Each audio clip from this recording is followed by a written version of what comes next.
Welcome, everyone. We're going to have a busy night tonight, so we're going to go on and get started for our regular council meeting. We're going to begin with our, before the caucus sheet, we're going to begin with Stephanie Smith from Leadership Akron will present an update to council.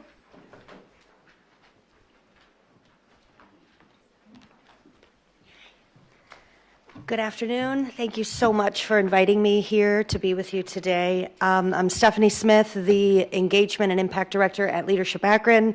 But first, I hope you don't mind a quick show of hands. How many of you are Leadership Akron alumni? Yeah. Anybody? Yeah. Welcome. Hi. Thank you.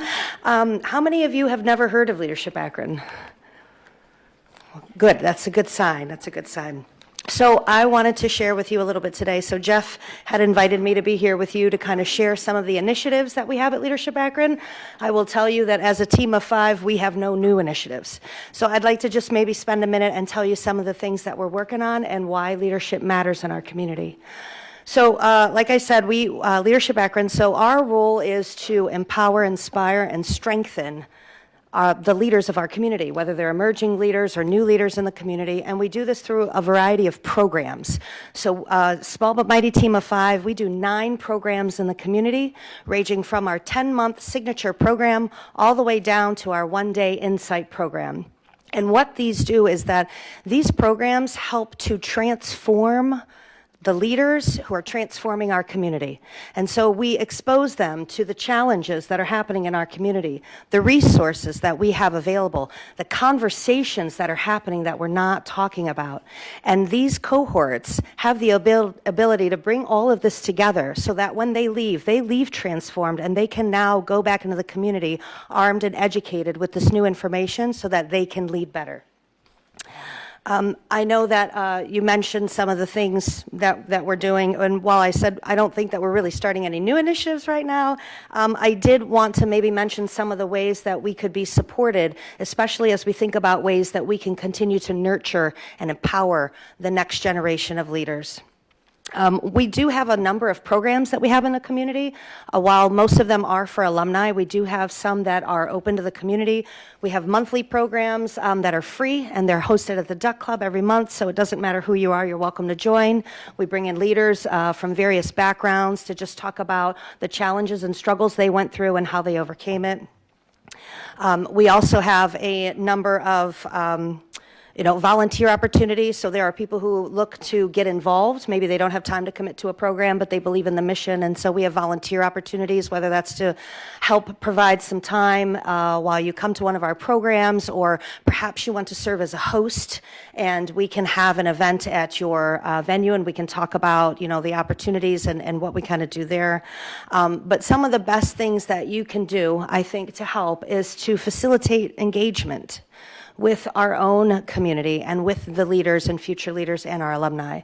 So by sharing what you want out of this community and how you think it could be better with others who are going through our program or who have come through our program, they're going to feel empowered to help make change. They're going to feel empowered to help do things differently or think things differently. So I encourage you to have these community conversations with our alums and with other future leaders as well. And really maybe help them to understand what do they want to be and how are they going to get there. And that's where Leadership Akron can help. So I hope I met my 5-minute quota. Is there any questions? Any questions? No? Thank you, Stephanie. Thank you. Thank you. Next, we have Dan Rice of the Ohio and Erie Canalway Coalition. Good afternoon, members of council, members of the administration. Thank you so much for inviting me back.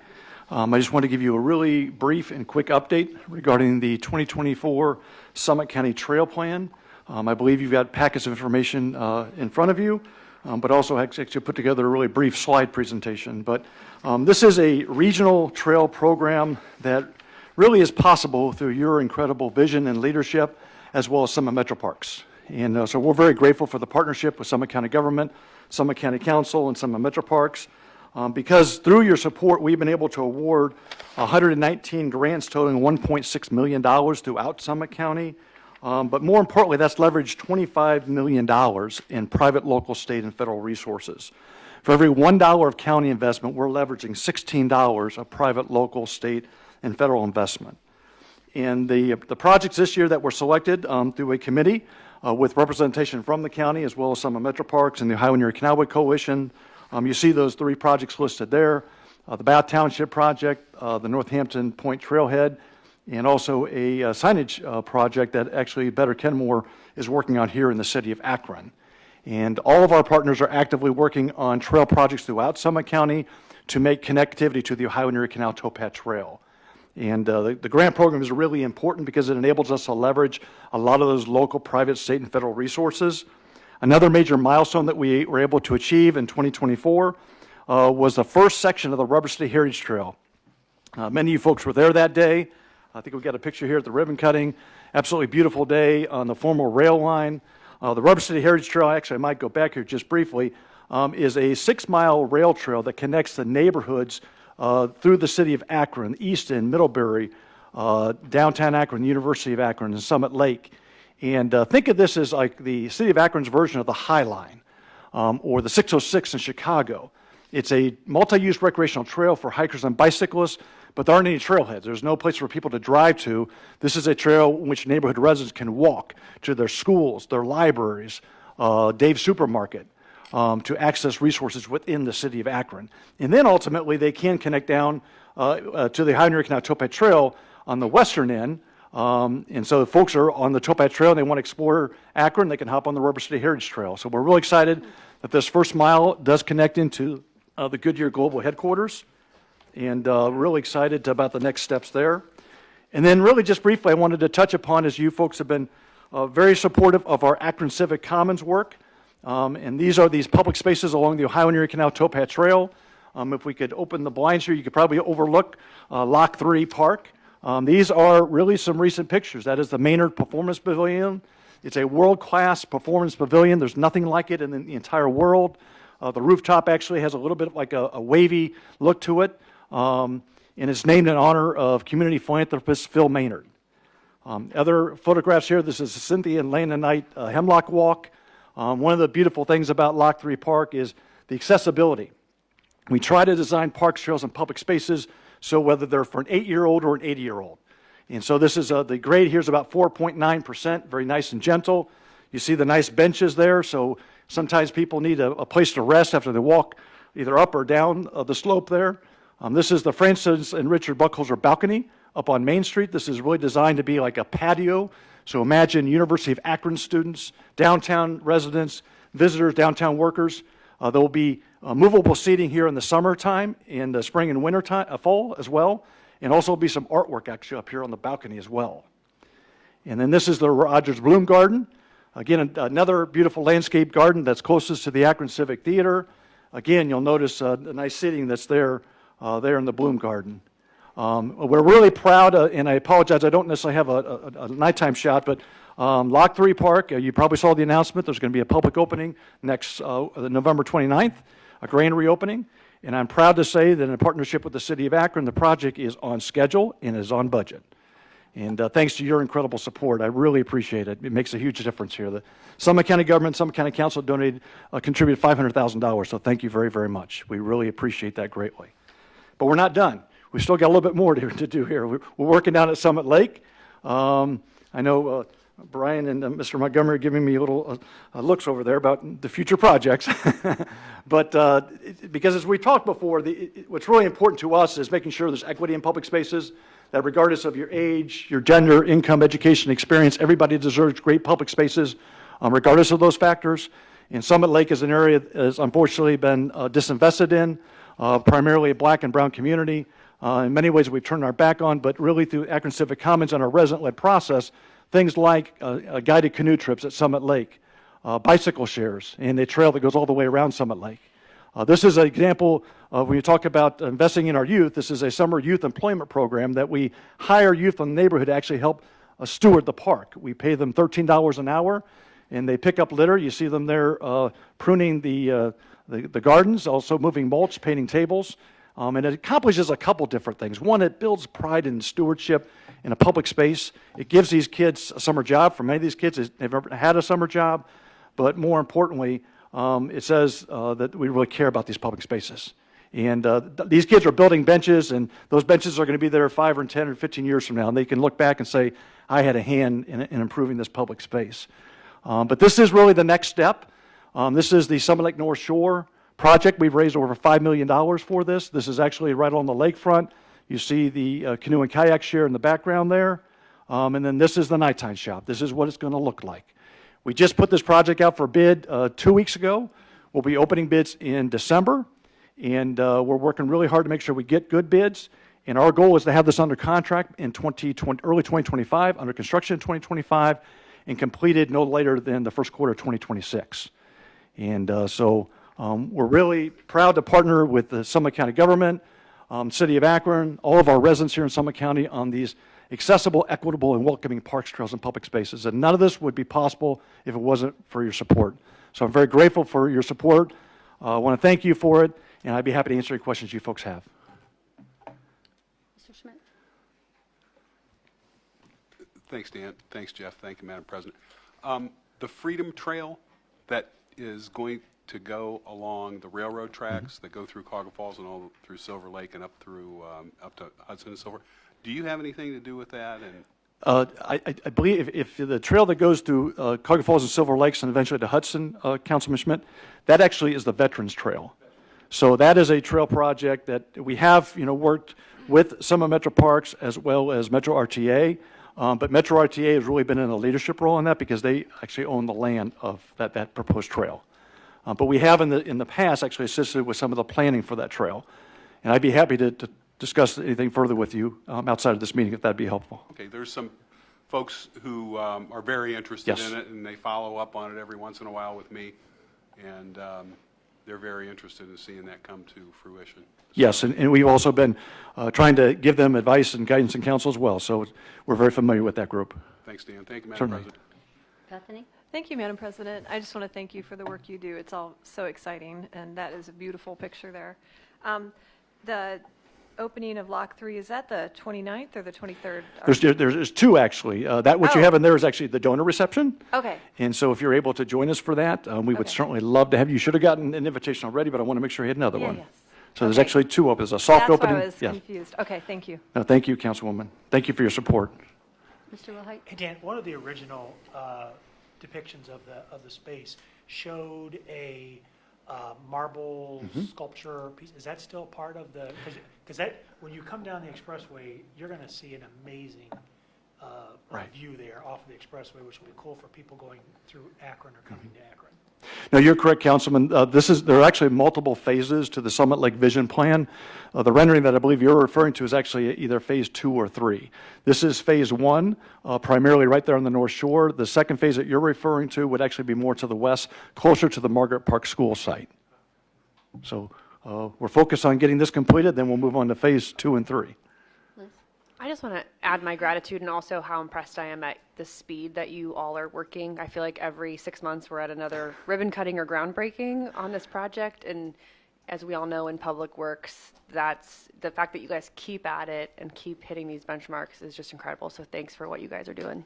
Well, thank you so much, Councilwoman. I appreciate it. All we're really trying to do is honor our commitment to the neighborhood residents and our donors. And it's a very significant amount of investment, combined between Lock 3 and Summit Lake. It's actually over $30 million, of which a significant amount of that is private contributions. And so we just want to your point, Councilwoman, we keep things moving forward. Okay, thank you. Thank you very much. Before we go, just a fun reminder, we're going to have budget hearings tonight after council. Before we go any further, we have public comments. I am going to call up Adam Gluntz. Sir, 3 minutes? Yeah. Okay. Thank you, for Council and Administration. I just want to speak quickly. I'm here representing the Divest Summit County, not in any official capacity, but I am in support of them. Encouraging this council to make an official resolution to not renew any bonds that is taken out in the state of Israel. What is going on in Israel, Gaza, and Lebanon is legally cognizable as a genocide, and I think it is our job as a community to say that we do not stand behind that. There have been, the official death toll is still at 40,000, but it has almost certainly climbed over 100,000, possibly even to the 200,000s. And what is going on, in addition to the death toll, the children who are losing their lives, who are losing their parents, who are being psychologically damaged, the sexual crimes that are happening over there are unconscionable. I've read the reports that the lawyers have put out, and they shock the conscience in a way that I didn't know my conscience could still be shocked. So for these reasons, I really want to encourage this council to say that we're not going to financially support that state anymore until it ceases the ongoing genocide in Gaza and Lebanon. Thank you. Thank you. Next is Ricky Vesey.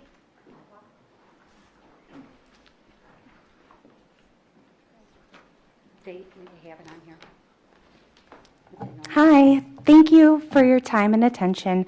My name is Ricky Vesey, and I am a Summit County resident, an Akron resident, and I work as an ESL teacher teaching refugees in Akron. I'm here today as well to ask for an official written change to the policy when it comes to investments for Israel. I'm going to tell you about my friend Mazina.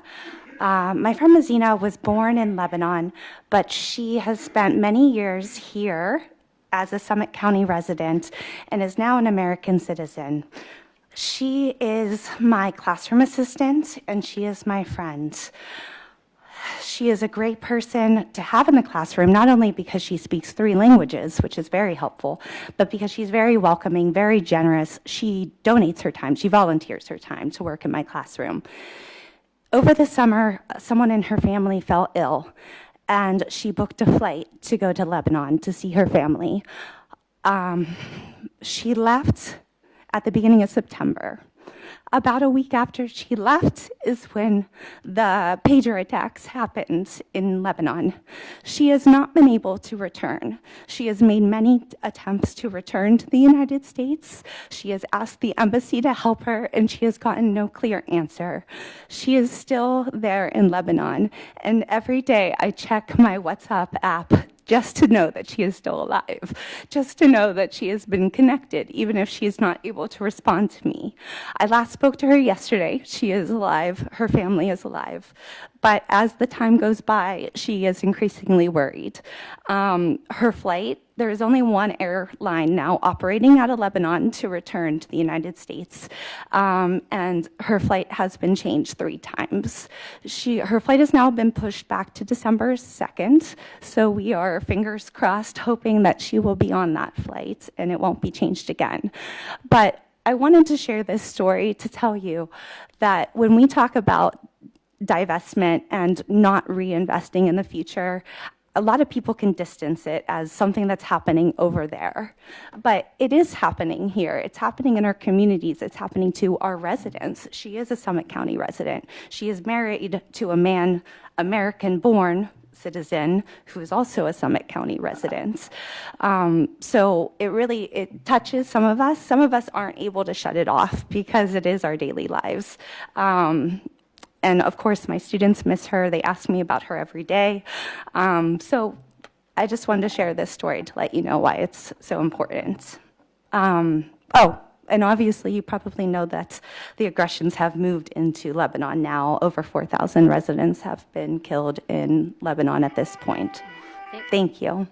Thank you. Next is Matthew Chabois. Yes. Hello. My name is Matthew. I'm here with the SUMA is Not for Sale Coalition. So as all of you should know, on November 7th, the announcement that HATCO, which is a subsidiary of the venture capital firm General Catalyst, agreed to buy SUMA for $485 million. This, we find, is a betrayal to the people of Akron, no one in Akron, except for a small number of very wealthy elites, made the decision to sell Summa Health, which is a nonprofit integrated health system. It's the largest employer in all of Summit County, the largest care provider, and it's being sold for plunder to a for-profit venture capital firm. The reason I come here today is that we have tried to sound the horn for the last several months to say we don't want Summa to be sold to a for-profit venture capital firm. We want Summa as a start to be county-owned like Metro Health is in Cuyahoga County. We want to take the example of Metro Health and apply it here to Akron to protect our main healthcare institution. So far, we have heard nothing from county. No one on county, to my knowledge, and I'd love to be corrected, has spoken out against this sale. So I would like to take this opportunity to make my comment interactive by asking the people on here to raise your hand if you oppose Summa Health being a for-profit corporation. Who on county will raise their hand to say, I oppose Summa Health being a for-profit corporation? How much time do I have in my comment?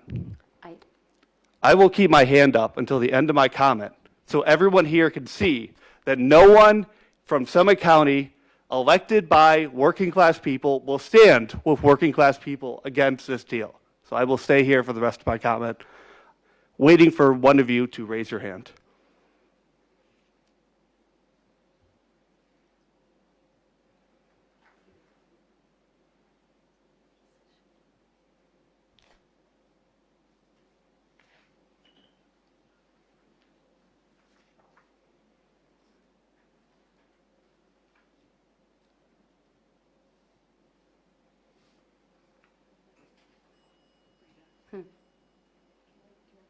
Oh, sure.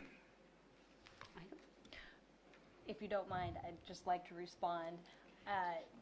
I think that, well, I'll speak just for myself. I'm not excited about what's happening to Summa. I don't think it's a good idea, but I don't see the path for us to stop it. If you're looking to construe this as we all think this is a great idea, I'll tell you, I don't think it is. So, but we'd be happy to meet with you if you'd like to set up a meeting. I'm just wondering, do the rest of you agree with that statement? Madam President, I don't like being put on the spot like Yeah. we're a bunch of high school kids or something, sir. We elect you. We are your boss, so we can hold you accountable to say, do you support this deal happening? I don't see how that's inappropriate. In fact, I see the lack of interest about working class people to be inappropriate. Let the record show Mr. Schmidt is dismissive of the working class people of Akron, Ohio. That's a lie. That's a lie. And you're casting aspersions on members of council. Madam President, I suggest that he's through. All right. When Aaron asked the question, the timer had went off, so we shut it off, so. Okay, but thank you. I didn't know that. Yeah, no. The next is Anna Stevenson.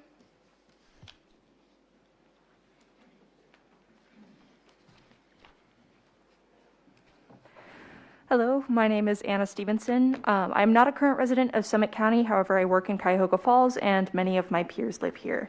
I'm here today to comment on the current fiscal policy of Summit County regarding its investments in Israel. According to the United Nations Office for the Coordination of Humanitarian Affairs, over the past year, over 43,000 Palestinians have been killed and over 100,000 have been reported injured due to Israel's military campaign. 70,000 homes have been destroyed. According to the Associated Press, nearly the entire population of Gaza has been displaced by Israel's operations, 1.9 million people out of 2.3 million. For reference, that is 3 times the entire population of Summit County. According to the Committee to Protect Journalists, over 137 media and press workers have been killed in Gaza since October 7th, 2023.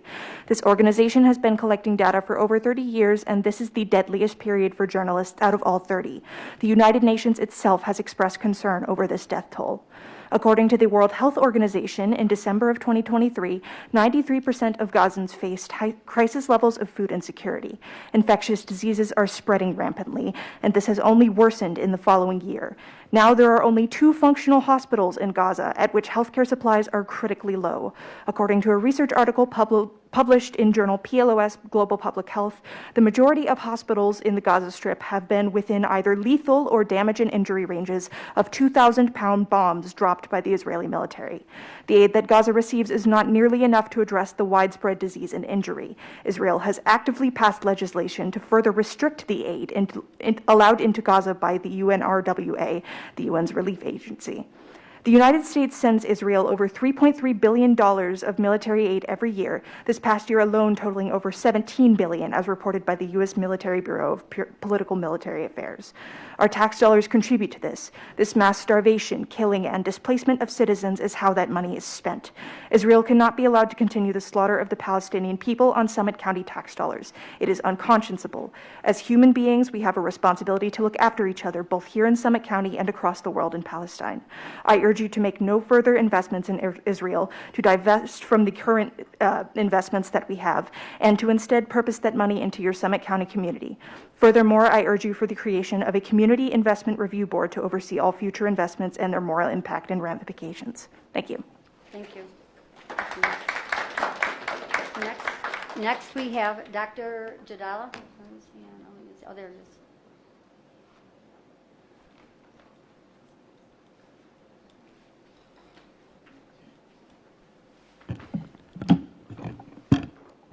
I'm sorry, I tried to do this on my own, but I was trying to speak on behalf of a larger group of people, and obviously they're not getting the response that they want, and I apologize, everybody. That's my fault. I'm sorry. All we're asking is a simple request. We know what you can and what you can't do.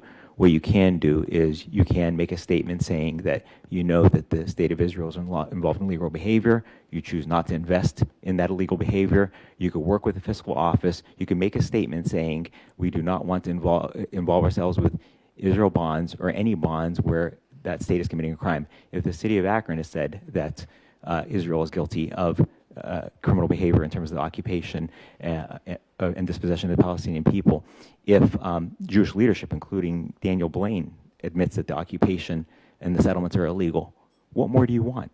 I mean, these are the leaders in the community. So what we ask of you is, one, make a resolution saying we will not invest in Israel bonds, nor should you invest in any foreign bonds for that matter, and we should not invest in any bonds that cannot be sold. And finally, from what I understand, they're not collateralized, and I think they're the only bond that's not collateralized, and we're investing in it, which I think might actually, maybe you guys didn't know about it, but I don't think that's a good, way to invest our money. What if it's lost? Then what do? There's nothing to back it up. There's other investments within the community, within the city, within the state that you can invest in that are probably worthwhile and probably pay a similar yield. So please do what's necessary. Take a stand. 80 people were killed today for no reason. We know what's going on there. I have the articles for you. I didn't want to bombard you with paperwork, but the leaders are saying we're rolling out Nakba 2023, 2024. The Pope has just called it an ethnic cleansing and wants it to be investigated. Israeli activists, Israeli newspapers are calling it a ethnic cleansing. I know you guys are saying, hey, what can we do here in Summit County? But remember, certain things like the Montgomery bus boycott happened in Montgomery, Alabama. Why can't we start something here in Akron, Ohio? Everybody was very proud standing up and saying, hey, we're investing in Israel bonds because they thought they were doing the right thing. Well, guess what? The curtains revealed everything. It's not as glorious as you think. Those bonds are used to supply weapons and to continue an illegal occupation and oppression of a group of indigenous people, and that cannot go on any longer. That was my one request. My second request is I've waited a long time for this Nakba education. I need somebody to take a stand, and we had a beautiful program. You guys support other beautiful programs. I go to them. Why can't we have a turn? What's wrong with us? Thank you. Thank you, Dr. Jones. Next, we have Carly Riggins.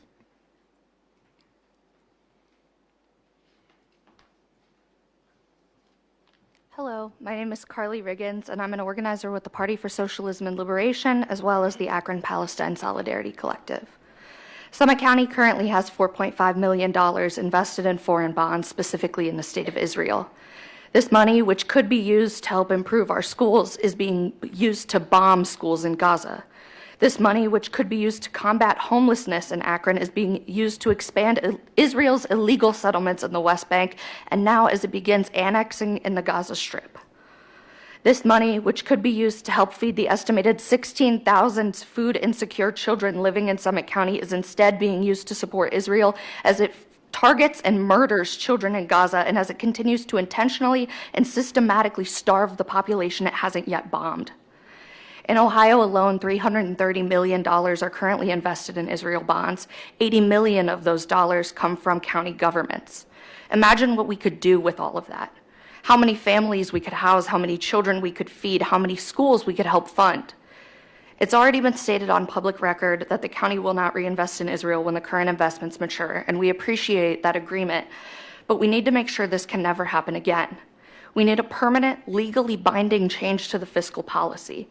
We need a community-led investment review board so that the citizens of Summit County can have a say in where our tax dollars go. Thank you for your time. Free Palestine. Next is Audrey Tessie.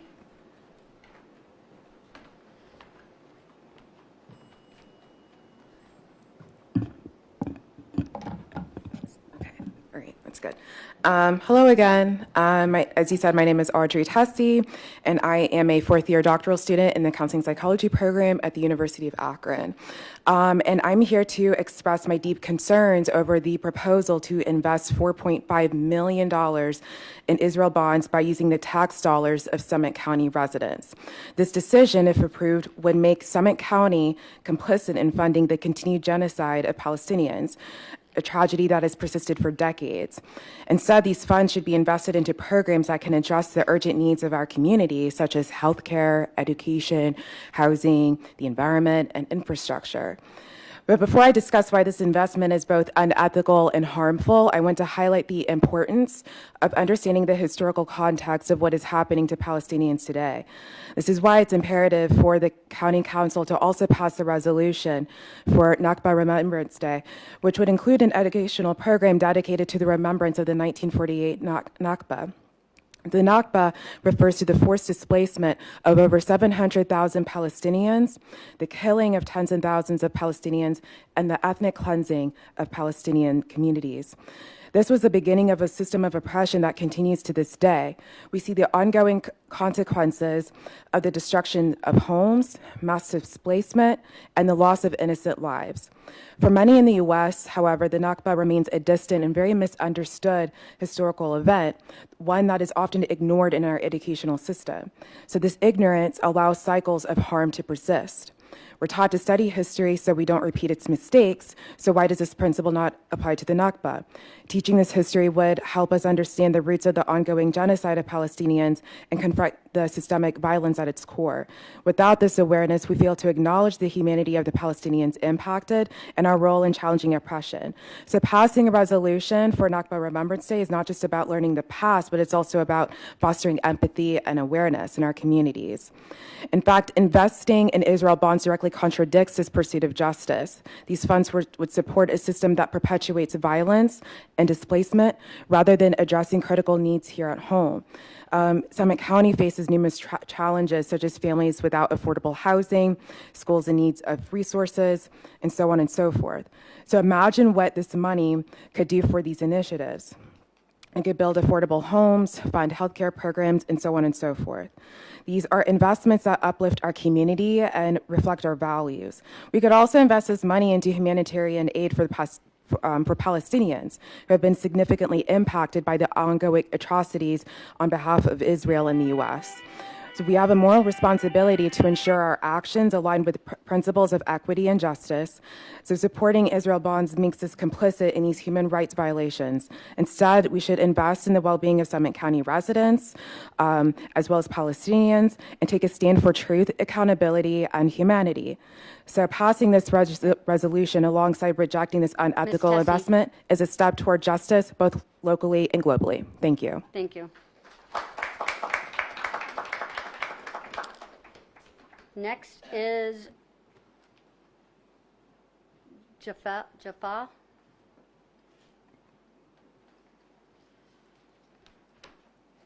I apologize for your first name. Okay.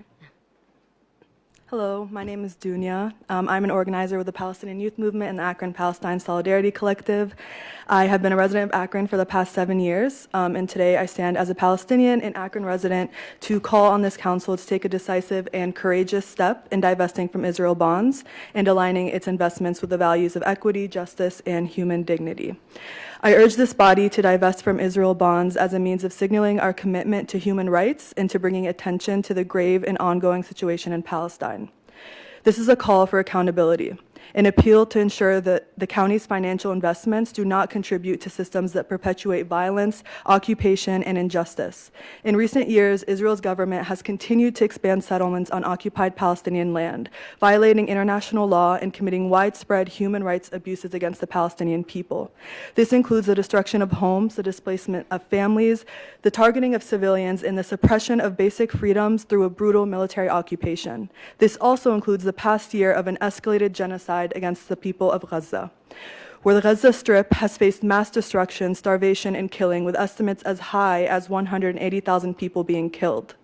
This use of collective punishment and the denial of basic rights are just a few examples of how the Palestinian people are living under oppression at the hands of the Israeli Zionist regime.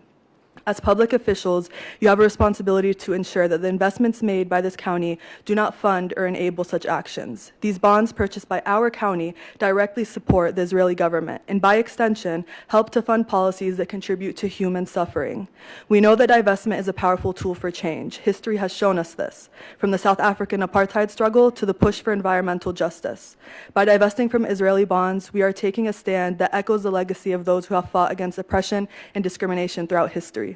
We are also standing in solidarity with the people of Akron and Summit County, who know, just like you and I, that these funds could be used in endless ways to support and invest in our communities here.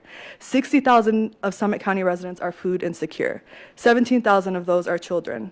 So whether it's investing in our healthcare systems or our school systems or in funding housing, food security, environmental initiatives, $4.5 million should be kept here rather than being used to fund a genocidal regime. Moreover, this is a matter of fiscal responsibility. We cannot allow our taxpayer dollars to fund policies that contradict the values of our community. Divesting from Israel bonds is a way for us to ensure that there is no blood on taxpayer hands. So I ask you all to build onto your verbal agreement to not reinvest in Israel bonds and impose a written legal change to our fiscal policy ending all foreign investments, especially those funding a genocidal state, and to form a community investment review board to ensure future investments align socially, economically, and ethically with the values of Summit County residents. Thank you. Thank you. Next, we have, is it Perkison?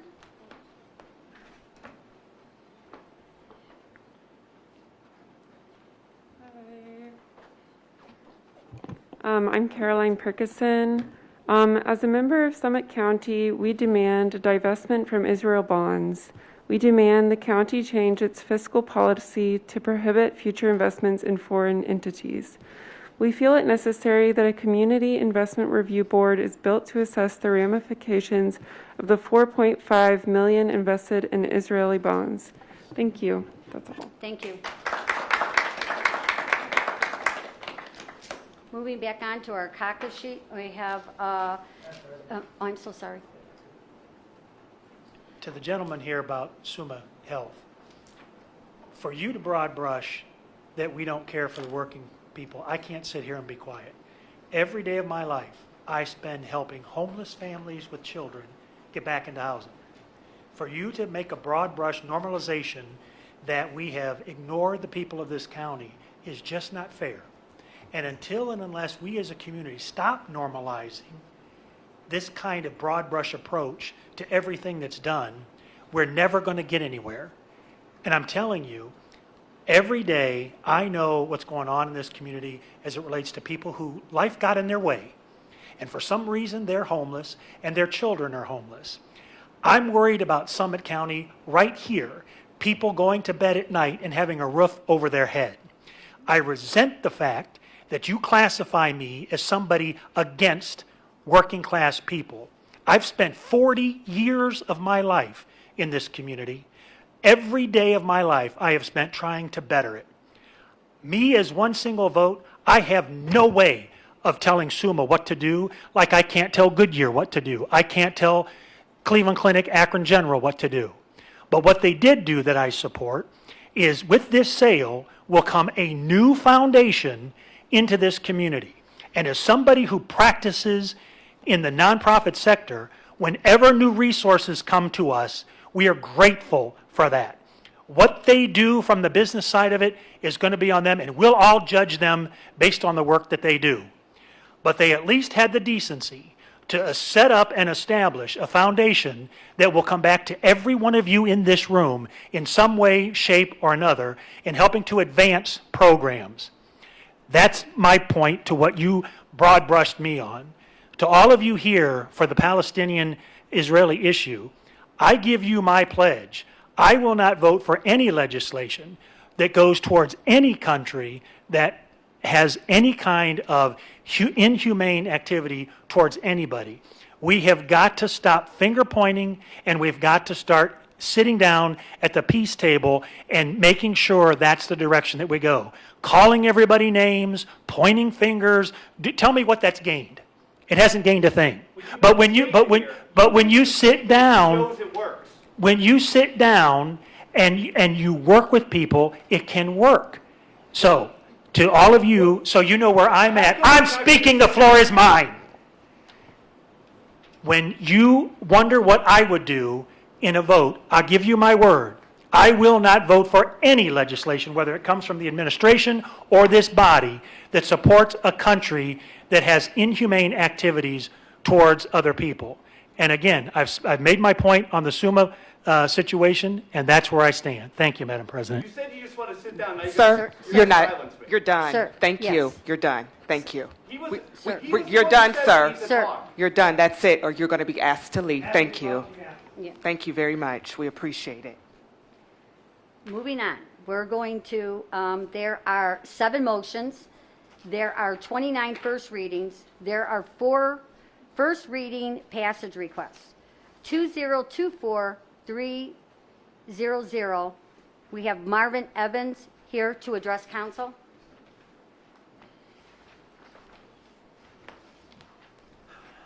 Good evening, all. Marvin Evans, Deputy Director for Labor Relations. We have before you legislation to approve the collective bargaining agreement for the fiscal office. The negotiations went really pretty smoothly this year. Mike Cassidy was quite involved with that, and the financial impacts are pretty much the same as with everyone: 3.5%, 3%, 2.5% over the coming 3 years. Most of the other negotiations involved, there were some benefits issues that did come up, but those were really trying to line their contract with pretty much everybody else, and a few minor things, but for the most part it was really kind of status quo, and the increases for cost of living were pretty much what everybody else is getting and is in the other contracts. Any questions? Council, any questions? Thank you, Mr. Evans. Thank you. Next is 2024301. Ken Tellis is here to address council.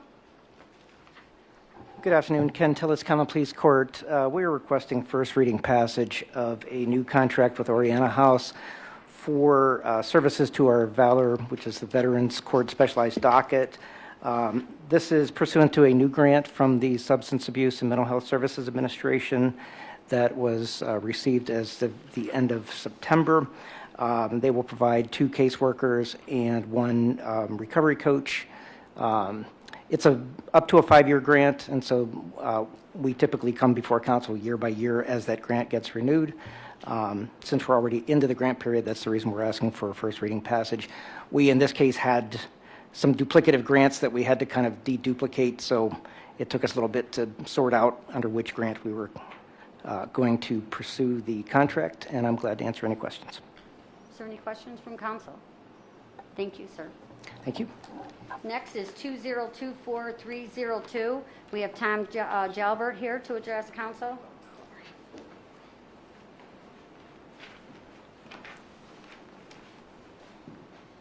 Good evening, Tom Jalbert, Job and Family Services.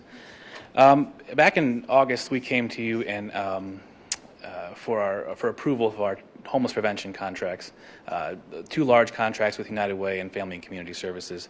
After discussions, we decided to administratively consolidate a few items, having 1 payer to landlords instead of 2. So we're going to split out the funding and create a new contract with ERA funds, and then reduce the 2 TANF agreements to kind of keep the total amount same, but then there's only 1 payer paying all the landlords to keep things running smoothly. We're requesting first reading passage to reduce any further delays in getting the funding out. Is this our last round of ERA rental assistance, or will there be more after this? So the county still has some ERA $2 remaining, and we're using it for these kind of one-offs and not relaunching an entire Summit County Cares plan. Yeah, I right? gotcha. Okay, thanks. Thank you. Is there any further questions? Mr. Ford, do you have a question? Thank you, Tom. Next is 2024303, Phil Montgomery to address council. Thank you, Madam President. Phil Montgomery from the Executive Department of Finance and Budget. We have before council this round's appropriation legislation. The first item is appropriating funds for change order number 2 for the Department of Administrative Services at the jail. The next 2 items are for the Board of Elections. This is to appropriate funds that were paid into the county from the state to reimburse for election costs, and so we appropriate to move general fund expenses over to the revenue fund to use those up. The next item for DD, with Munis, 1 nuance that we weren't aware of, prior year purchase orders and commitments, when those are encumbered at the end of the year, those funds are locked up as we roll into the next year for those services. And that's a use it or lose it situation. So if an agency or an office liquidates that prior year encumbrance, the budget goes away as it's supposed to. What DD found or encountered is when we're changing a segment code, which is just a reporting code, from one department to another within their agency, it was liquidating the budgets. And it shouldn't be doing that. So we're working with the software developer to find a solution for that. But in the interim, we wanted to give DD their money back so they can continue to pay providers for money that should not have been taken away. On the next page, we have 2 grants for the Department of Development for HWAP. On page 3, we have an appropriation adjustment for the Department of Public Safety for reentry. And on the next one is this program year's allocation for 911 funds. On page 4, we have an appropriation request for the juvenile court to add some salary and benefits for overtime over at the detention center. And the next 2 are new grants for the juvenile court as well. On to the last page, we have a new grant for the Court of Common Pleas. And then we have an appropriation for the engineer for a local cash match on a project.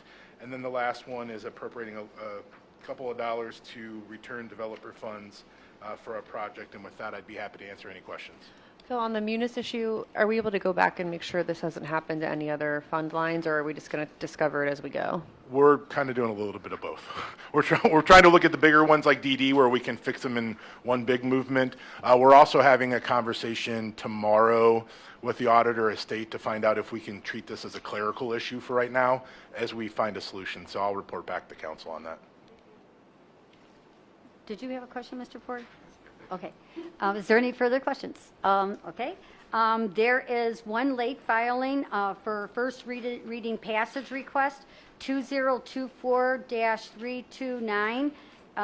Heidi is here to address council on that. Hello, thank you. Heidi Swindell, Summit County Engineers Office. The Northfield Center Township trustees filed this ditch petition. You did have the preliminary hearing here and the public viewing.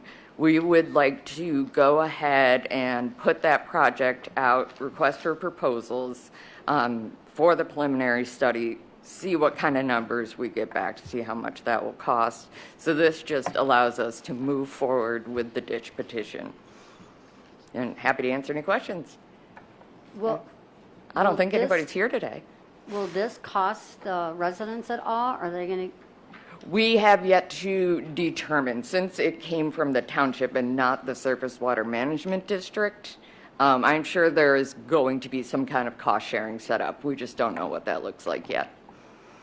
The trustees have agreed out of the billing for next year with their allocation of those funds that between us and what they were supposed, what's being put on the tax tube, I think it was about $58,000, that this study, which we need to figure out how we're proceeding, will be paid for. That the residents would not be charged for this. The next step when we figure out where we're at is addressing also the possibility of whether or not this can be folded into the ongoing surface water management fees. But that then requires getting the advisory committee, and we're not quite there yet. But this part of it will not be charged back to The Giant Regional Watershed Study, they've made a lot of progress on it. And we've got a priority list drafted. It's not ready yet. And once we get that for the Lake Erie Basin done, we will present that to the Surface Water Advisory Committee and present all of the possible projects. And we want to get their blessing before we spend any district dollars on certain projects. Okay, thank you. Are there any further questions? Okay, thank you, Heidi. Yeah, thank you. We have routine legislation found on pages 9 through 13. There are no second readings. There are no third readings. Please rise for the Pledge of Allegiance, led by Councilman John Donofrio, followed by a moment of silence. United States of America, and to the republic for which it stands, one nation, under God, indivisible, with liberty and justice for all.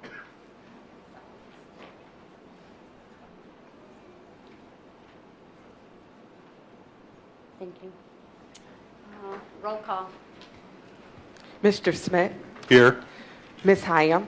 Here. Mr. Donofrio? Mr. Cajun? Ms. Dickinson? Here. Mr. Ford? Here. Mr. Wilhite? Ms. Darrow? Here. Ms. Rogers? Ms. McKinney? Ms. Walters? Here. May I have a motion to approve October 28, 2024 minutes? I have a motion to approve the minutes. All in favor? Aye. Any opposed? Motion carries. Motions for council. M67, 2024. A motion of council confirming the appointment of Diane Miller Dawson, replacing Sharon Reeves, to the Akron Summit Convention and Visitors Bureau Board of Trustees. I have a motion on M0672024. All in favor? Aye. Any opposed? Motion carries. M68, 2024, a motion of council confirming the reappointment of Carrie Defabau to the Criminal Justice Advisory Board. So moved. I have a motion on M0682024. All in favor? Aye. Any opposed? Motion carries. M69, 2024, a motion of council approving a travel expenditure for council member Rita Darrow in the approximate amount of $1,115.50 for her scheduled attendance at the CCAO Winter Conference, December 4, 2024, meeting at 402 North High Street, Columbus, Ohio, 43215. I have a motion on M0692024. All in favor? Aye. Any opposed? Motion carries. M70, 2024, a motion of council approving a travel expenditure for council member Aaron Dickinson in the approximate amount of $1,115.50 for her scheduled attendance at the CCAO Winter Conference, December 4, 2024, meeting at 402 North High Street, Columbus, Ohio, 43215. I have a motion on M07020224. All in favor? Aye. Any opposed? Motion carries.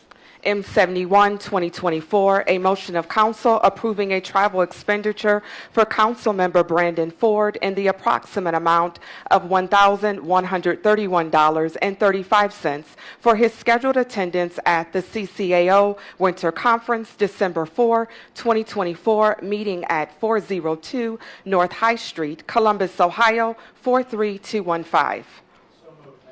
I have a motion on M07120224. All in favor? Aye. Any opposed? Motion carries. M72, 2024, a motion of council approving a travel expenditure for Councilmember Joseph Cajun in the approximate amount of $1,285.25 for his scheduled attendance at the CCAO Winter Conference, December 4, 2024, meeting at 402 North High Street, Columbus, Ohio, 43215. I have a motion on M07220224. All in favor? Aye. Any opposed? Motion carries. M73, 2024, a motion of council approving a travel expenditure for Councilmember Bethany McKinney in the approximate amount of $1,115.50 for her scheduled attendance at the CCAO Winter Conference, December 4, 2024, meeting at 402 North High Street, Columbus, Ohio, 43215. So moved. I have a motion on M07320224. All in favor? Aye. Any opposed? Motion carries. First readings, 2024-300, a resolution authorizing the executive to execute a collective bargaining agreement between Ohio Council 8 and Local 1229 of the American Federation of State, County, and Municipal Employees, AFL-CIO Fiscal Office, and the County of Summit for the period of 9/1/24 through 8/31/27 for the executive and the fiscal officer emergency.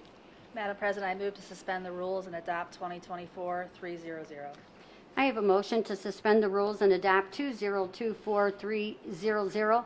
On the suspension, all in favor? Aye. Any opposed?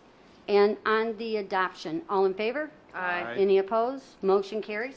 2024-301, a resolution confirming the award by the Board of Control of a professional service contract with Oriana House Incorporated as a best practical source for 2 full-time case managers and 1 full-time recovery support specialist to provide support and treatment services to Valor Court participants for a 1-year term from 9/30/24 through 9/29/25 and in an amount not to exceed $207,467 for the Court of Common Pleas, General Division, Adult Probation, Emergency. Madam President, I move to suspend the rules and adopt 2024-301.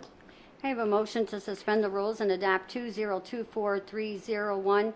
On the suspension, all in favor? Aye. Any opposed? And on the adoption, all in favor? Aye. Any opposed? Motion carries. 2024-302, a resolution authorizing the executive, subject to the approval of the Board of Control, to enter into a subaward agreement with United Way of Summit and Medina to administer homeless prevention financial assistance services from remaining emergency rental assistance 2 funds and in an amount not to exceed $1 million for the Executive's Department of Job and Family Services emergency.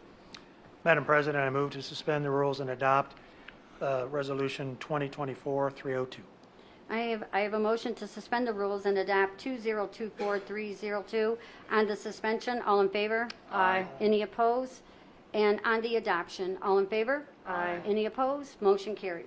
2024-303, a resolution appropriating funds in order to meet projected expenditures for the balance of 2024 as set forth in Exhibit A for the Executive's Department of Finance and Budget emergency. Madam President, I move to suspend the rules and adopt 2024-303. I have a motion to suspend the rules and adopt 2024-303. On the suspension, all in favor? Aye. Any opposed? And on the adoption, all in favor? Aye. Any opposed? Motion carries. 2024-304, a resolution establishing legal holidays for non-bargaining county employees for calendar year 2025 for the Executive's Department of Human Resources Emergency. 2024-305, a resolution pursuant to Section 169.04H of the Codified Ordinances of the County of Summit as set forth in Exhibit A, approving and adopting the report on staffing for calendar year 2025 for the Executive Emergency. 2024-306, a resolution confirming the award by the Board of Control of a professional service contract with DLZ Ohio Incorporated for engineering design services for the rehabilitation or replacement of the Riverview Road Bridge over Yellow Creek, located in the City of Akron in Council District 5, and in an amount not to exceed $188,635 for the engineer emergency. 2024-307, a resolution confirming the award by the Board of Control of a purchase contract with Morton Salt Incorporated at Ohio Department of Transportation Cooperative Purchasing Pricing for road salt for the 2024 snow and ice control season, and in an amount not to exceed $100,000 for the engineer emergency. 2024-308, a resolution authorizing the executive to enter into an agreement for the acquisition of a drainage easement over a portion of 2462 Myersville Road located in Springfield Township in Council District 8, in a total amount not to exceed $300 as part of the Myersville Road culvert rehabilitation for the engineer emergency. 2024-309, a resolution certifying delinquent sewer service charges to the fiscal officer for the Executive's Department of Sanitary Sewer Services emergency. 2024-310, a resolution authorizing the executive to advertise for bids for the construction of Project Q183 Pump Station Number 6 replacement for an estimated total cost not to exceed $5,921,457 to authorize the executive to apply for and execute a loan agreement with the Water Pollution Control Loan Fund for a loan in an amount not to exceed $7 million to fund the project located in the cities of Hudson and Stowe in Council District 3 for the Executive's Department of Sanitary Sewer Services emergency. 2024-311, a resolution authorizing the executive to enter into agreements for the acquisition of drainage easements over a portion of 1164 and 1178 Skokolag Road located in Copley Township in Council District 5 in a total amount not to exceed $600 as part of the Skokolag Drainage Improvement Project for the engineer emergency. 2024-312, a resolution authorizing the executive to execute a grant agreement with the Development Finance Authority of Summit County for a grant in the amount of $125,000 for calendar year 2024 for the Executive's Department of Community and Economic Development emergency. 2024-313, a resolution authorizing the executive to execute any documents necessary to accept an award from the United States Department of Justice of a Bureau of Justice Assistance fiscal year 2024 Byrne Discretionary Community Project Grant totaling $963,000 and to further enter into sub-grant agreements with various political subdivisions as described in Exhibit A located in Council Districts 1, 2, 6, 7, and 8 to reimburse subdivisions for the purchase of 14 police vehicles in a total amount not to exceed $597,450 for the executive and sheriff emergency. 2024-314. A resolution confirming the award by the Board of Control of a purchase contract with Aver Test Limited Liability Company, doing business as Aver Health for on-site drug screen testing from 12/15/24 through 12/14/25, with 3 options to renew for an additional 1-year term and in an amount not to exceed $215,820 for the Court of Common Pleas General Division, Adult Probation Department, Emergency. 2024-315, a resolution confirming the award by the Board of Control of a professional service agreements with Rutzel and Andrus Limited Partnership Agreement in an amount not to exceed $125,000 toward the cost of legal representation and services on behalf of the county in the matter of Antonio Williamson versus Sheriff Candy Fothery and others for the executive and the sheriff emergency. 2024-316, a resolution authorizing the executive to execute a settlement agreement in an amount not to exceed $150,000 to settle all claims arising out of or concerning issues related in a labor employment arbitration and appeal to the Common Pleas Court captioned Summit County Sheriff versus Michael Taylor and others for the executive, the prosecutor, and the sheriff emergency. 2024-317, a resolution authorizing the executive to execute a master services agreement with Effective Services to act as a broker for translation and interpreter services for non-English speaking clients for the period of 1/1/25 to 12/31/27, with 2 options to renew for an additional 1-year term and approving the price listing for said services for the executive emergency. 2024-318, a resolution confirming the award of a professional service contract with Effective Services Limited Liability Company for translation and interpreter services for non-English speaking clients for the period of 1/1/25 to 12/31/27, and in an amount not to exceed $450,000 for the Executive's Department of Job and Family Services emergency. 2024-319, a resolution authorizing the executive to execute a 2-year intergovernmental agreement on behalf of the Executive's Department of Job and Family Services with various county entities for the continued operation and management by Summit County Combined General Health District, doing business as Summit County Public Health of the Summit 2030 Quality of Life Project for the period 1/1/25 through 12/31/26, in a total amount not to exceed $260,000, of which the county share will be an amount not to exceed $65,000 for the Executive's Department of Job and Family Services emergency. 2024-320, a resolution confirming the award by the Board of Control of a renewal, first of 2, a professional service contract with Clarity Solutions Group Limited Liability Company for automated mail processing services for a 1-year term for the period of 1/1/25 through 12/31/25 at cooperative purchase pricing and in an amount not to exceed $150,000 for the Executive's Department of Job and Family Services emergency.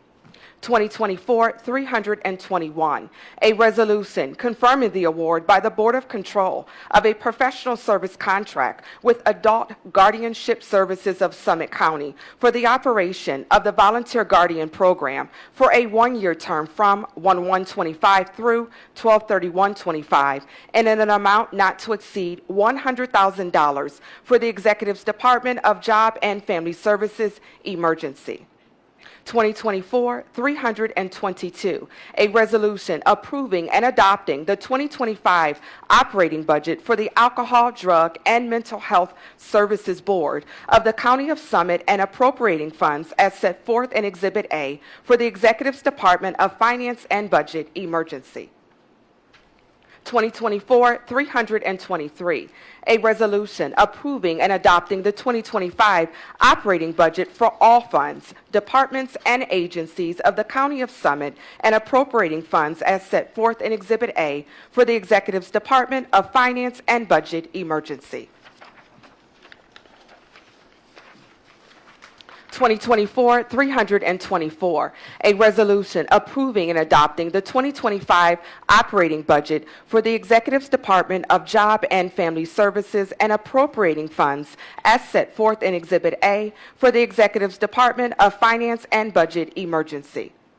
2024-325, a resolution confirming the award by the Board of Control of a professional service contract with Clarktail Telecommunications Incorporated as best practical source for software assurance coverage for a 5-year term from 5/28/25 to 5/27/30, and in an amount not to exceed $295,400 for the Office of Information Technology Emergency.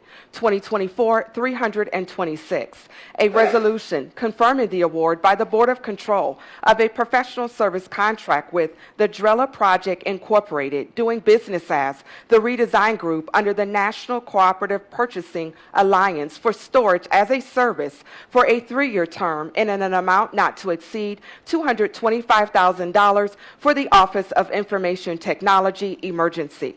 2024-327, a resolution confirming the award by the Board of Control of a professional service contract with Teletronic Services Incorporated, TTX, for scale servers, hardware, and licensing, and in an amount not to exceed $197,293.86 for the Office of Information Technology Emergency.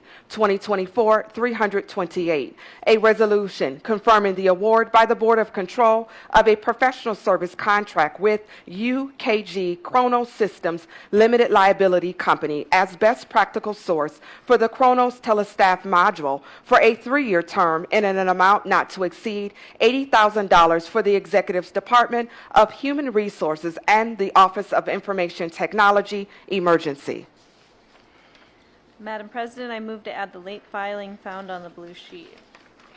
I have a motion on late filing of 2024329. All in favor? Aye. Any opposed? Motion carries. Late She has to read it in. That's okay. Late filing, 2024-329, a resolution granting design preparations for Northfield Center Township's Norwood Lake Beach Drive and Cherry Lane Ditch petition pursuant to Section 6131.12 of the Ohio Revised Code Emergency. Aaron. Madam President, I move to suspend the rules and adopt the routine legislation found on pages 9 through. No, you're, now we're, the blue. Yeah. Now you have to do it. Oh, Madam President, I move to suspend the rules and adopt 2024-329. I have a motion to suspend the rules and adopt 2024329. On the suspension, all in favor? Aye. Any opposed? And on the adoption, all in favor? Aye. Any opposed? Motion carries. Now, Madam President, I move to suspend the rules and adopt the routine legislation found on pages 9 through 13.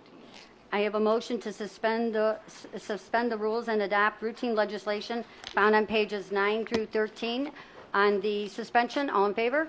Aye. Any opposed? And on the adoption, all in favor? Aye. Any opposed? Motion carries. And we will close out our council meeting tonight if there's no further business, and we will go into budget hearings. We'll open up the budget hearings, and first on the agenda is Judge Katrina Cook. Thank you.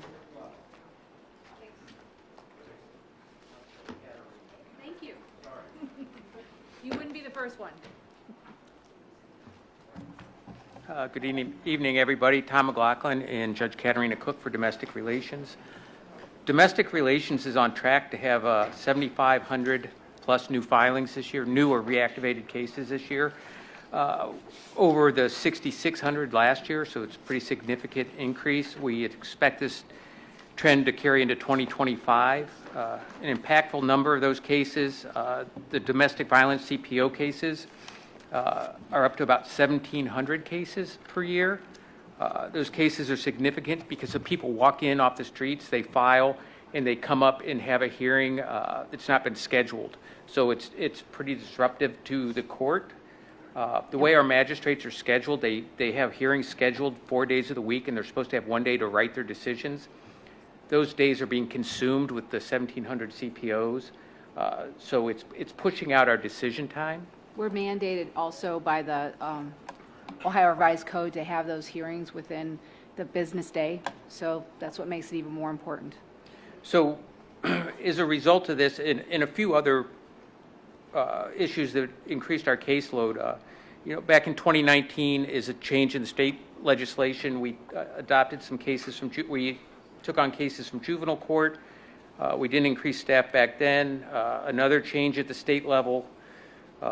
In the past, when we had a complex case, it would take 3, 4, 5 days of trial. We could ask the Supreme Court for a retired judge to help hear the case. That's no longer the case. That's not available to us. So we now have to absorb those cases by our magistrates. CSEA filings are up. And as a result of this, every hour of our magistrates' days are accounted for, and we don't have a plan B in case somebody's sick or unavailable to make it to work for whatever reason. So we're going to ask to add 1 full-time and 1 part-time magistrate. And I think that will be, we already have the workload for that. We're taking on about 200 cases a year from the legal custody cases that we've adopted or we've accepted from juvenile court. Some things we've done to streamline the process. We traditionally, each judge has had their own court reporter. In 2024, we've gone down to 1 court reporter who's acting as an air traffic controller and kind of guiding the work. If she can do the transcripts, she'll do them. If not, we'll outsource them to Medina court reporters. Yeah, so that I took on having Medina court reporters checked about the cost-benefit analysis, decided that it would be better to have an independent contractor. So I gave up the court reporter that she had left anyhow voluntarily, and instead what I've done is we budgeted it out and we hired a part-time grant writer, so we don't have to pay for the benefits, but we have a grant writer now that's here 3 days a week to hopefully bring us more money to the court and help out the County of Summit. Another pilot program we're trying is we have a grant for AI technology to expedite transcripts, so hopefully that'll reduce decision time from the magistrates. A program that we want to continue in 2025 is the Justice Bus. It's a program where we partner with the Ohio Access to Justice Foundation. They have a bus, and we go out into the community. We take the court out into the community, and it's been very helpful to a lot of people in the county because it's less intimidating for them to come to an area that they know. It can be the library, it can be the Y, it can be, I think we went to Restore. Restore across from the Amazon store on Romig Road. And by the way, the Justice Bus is all grant funded through the Ohio Bar Foundation. And so no cost to the court. This will be our 5th one. We're going to be at Barberton Public Library on December 13th. And we also are able to get attorneys who volunteer their time, give us a couple hours of their time to come in and help the people in our community get some free legal advice. And the biggest problem people have is they don't have the direction. They don't know what court they belong in. And when they come to this, they can find out if they have a probate issue, a juvenile issue, a domestic issue. So it's really been beneficial. Capital projects. We share a email server with the general division, and we are migrating off of that. So there's going to be an expense for the actual migration, and then after that, we're going to start to use Office 365, so there'll be a subscription cost to that. Seems like everything IT is going from a capital cost to a subscription base. We are fully up and running on the multi-factor authentication at this point. Next year, we do plan on replacing our wireless network for the court. It's over a decade old, and we're looking at different options. I'd like to talk to OIT about partnering with them, but at some point, even if that doesn't work, we're going to have to purchase new wireless access points. That's it, unless anybody has any questions. Thank you, Madam President. First, the event that you're having at the Barberton Public Library, since that's in my district, can you share that with me so I can share it? Absolutely. And then also, you had mentioned that there were no longer visiting judges available. Well, let me explain that. So prior to, 2022, the policy for our court was if a magistrate or judge knew that they were going to have a case that was going to be, that they was already forecasting that the trial was going to take 2 days plus, then the court would ask for a visiting judge from the Supreme Court of Ohio, and that person would come in and then, handle this multi-day trial.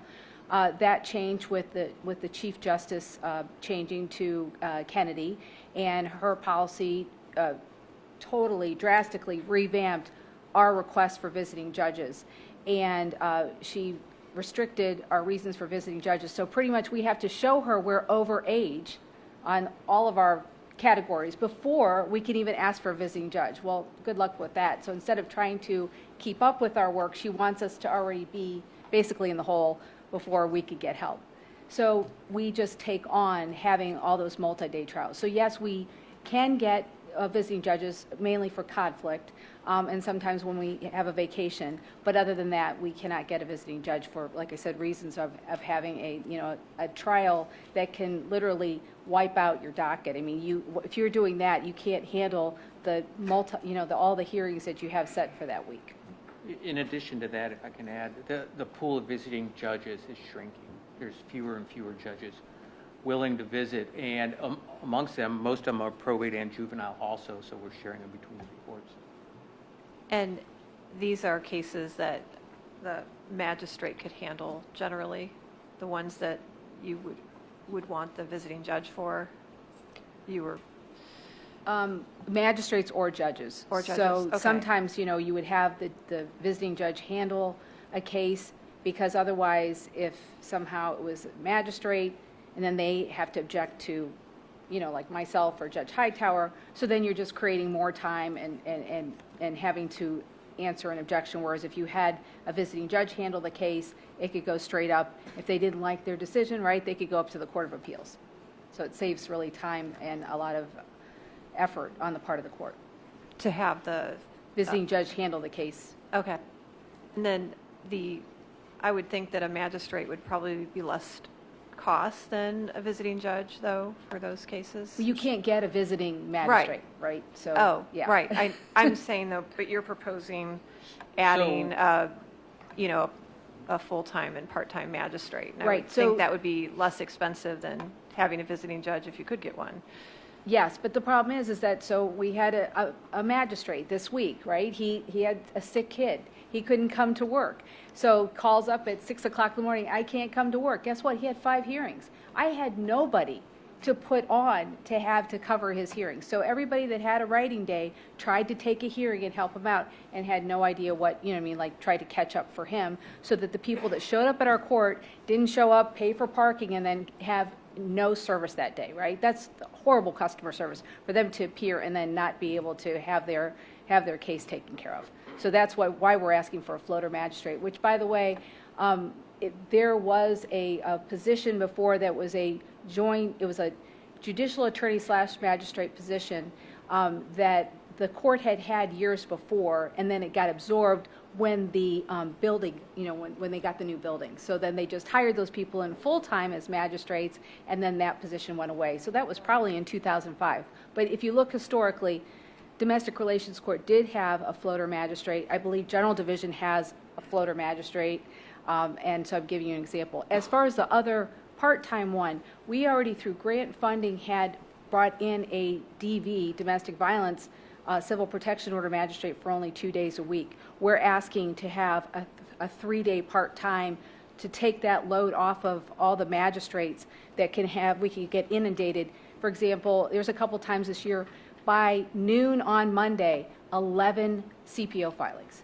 So we had to handle all those 11 plus cases by noon. So that's a lot to handle all of a sudden, and we have to turn around and have an answer to these people within the day.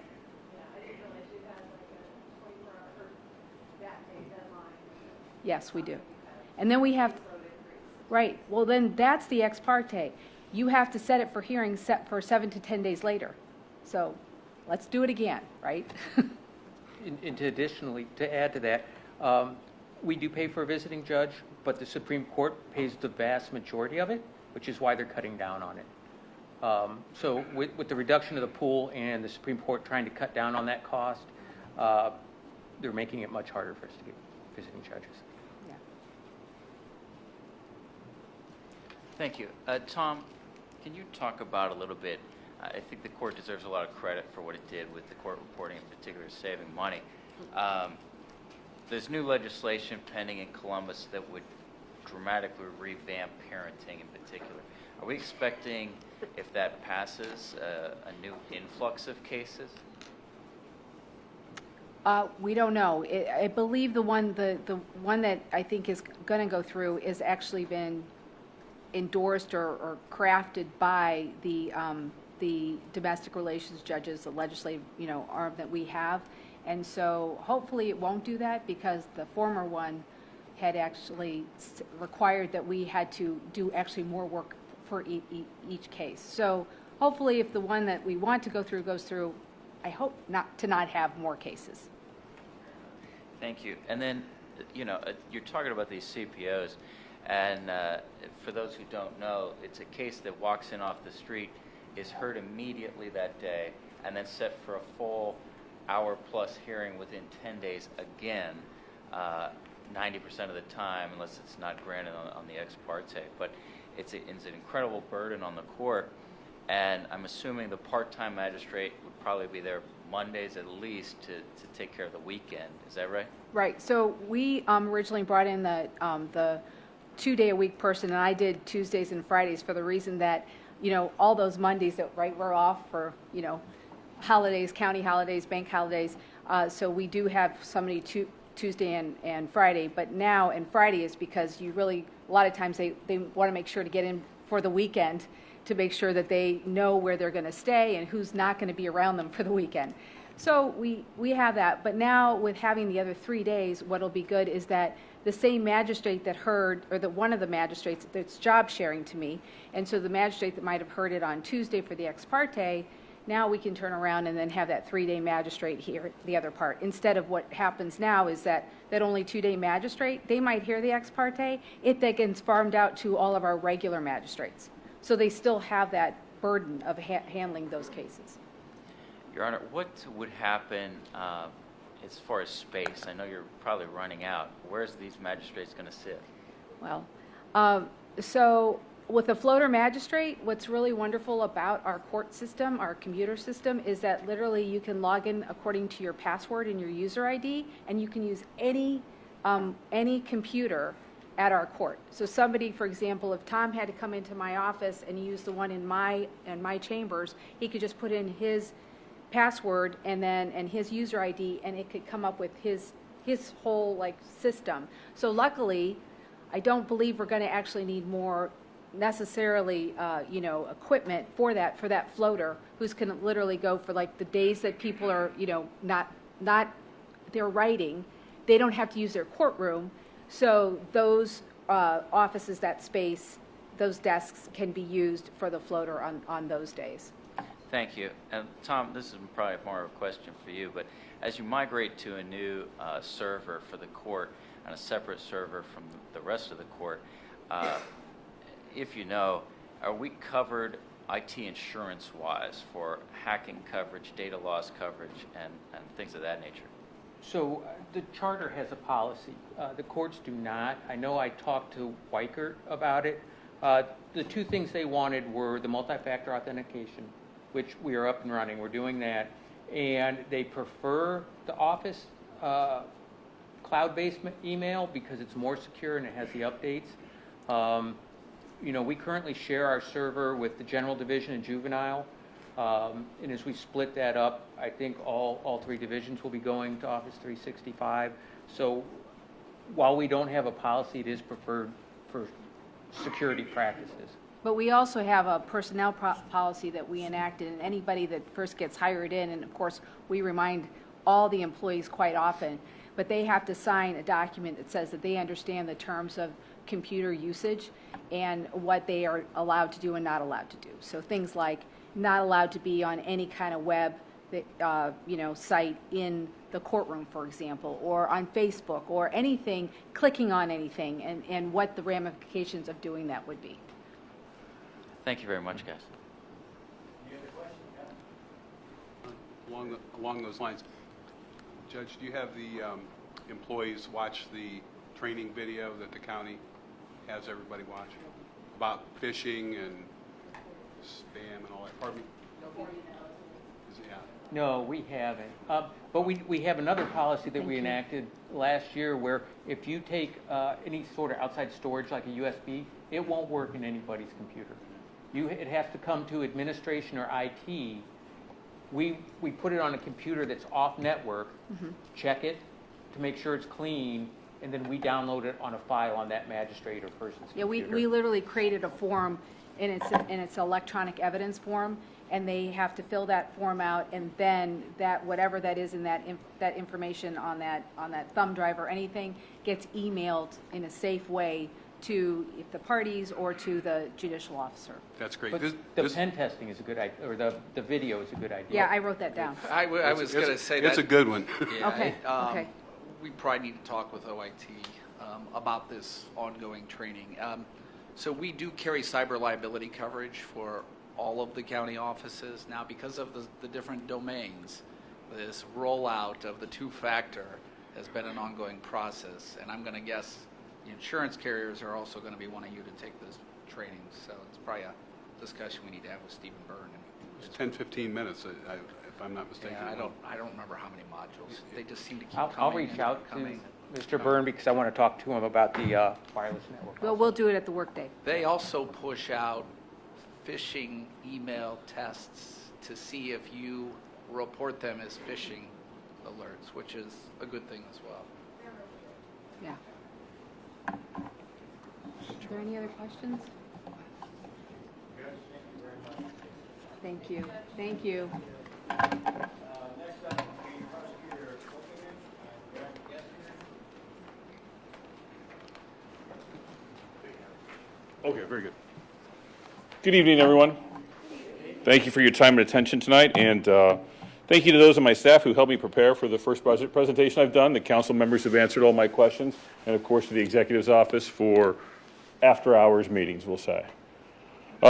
So I've got the presentation kind of broken up into two sections tonight. We're going to go through child support first. Is this working? Maybe not. Mark, I don't think I got this on here. Yeah, I got you. There we go.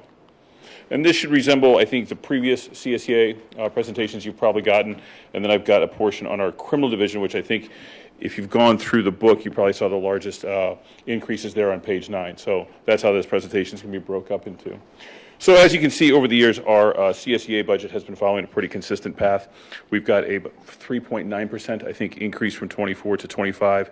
A few of the factors leading to that are the cost of living increases, the resulting benefits increase in health insurance costs, as well as some internal services and contract services going up as well.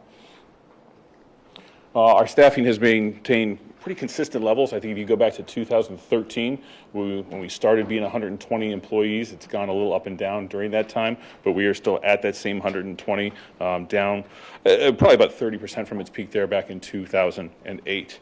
Our caseload as well has been pretty consistent. We're dipping down here to about 38,000. Our average cases per manager, per child support case manager, is around 631, which is slightly down from 640 last year. We monitor more than 38,000 cases and collect roughly $67 million annually for Summit County families through our child support division. The next slide here, we kind of go through our performances, how they stack up to years previous, and how they compare to the state performance. Summit County continues to be, I would say, the highest performing child support enforcement agency in the state, routinely winning awards and leading categories throughout the state in these areas. In the last year, fiscal year, there were 4 performance awards for the state offices for metro divisions. Those are obviously going to be your ones with the highest caseloads. Best in current support collections, best in paternity establishment, most improved in paternity establishment, as well as best overall performance. Our hourly rate for our child support case managers sits here at around just under $21. I believe this reflects roughly a $3 per hour gain after contract negotiations this past year. Obviously very supportive of our union for working for its members in that regard. I was about to move on to the criminal and civil divisions, unless anybody has any questions about child support. Any No, idea? just kidding. The decline over the last decade in child support cases is about a fifth. Any idea why? Is this a demographic shift? Are people staying married? What's going on there? I actually think it's a lot to do with the baby dip. I'm sure you've probably read quite a bit about that. Birth rates are just down throughout the country compared to before. So I just don't think that they're increasing at the same levels as they were before. And I think the data backs that up. I have a question, John, if that's okay, about your hourly wage. So you're saying this $20 represents after bargaining raises? Yes. Do you have problems with staff attrition competing with other counties that pay a higher wage? We continue to, that's one of the things I try to take on with our criminal division and civil divisions that we'll go into in a minute. I think that the union negotiations this summer represented a great first step, but I look forward to fighting on behalf of them as well.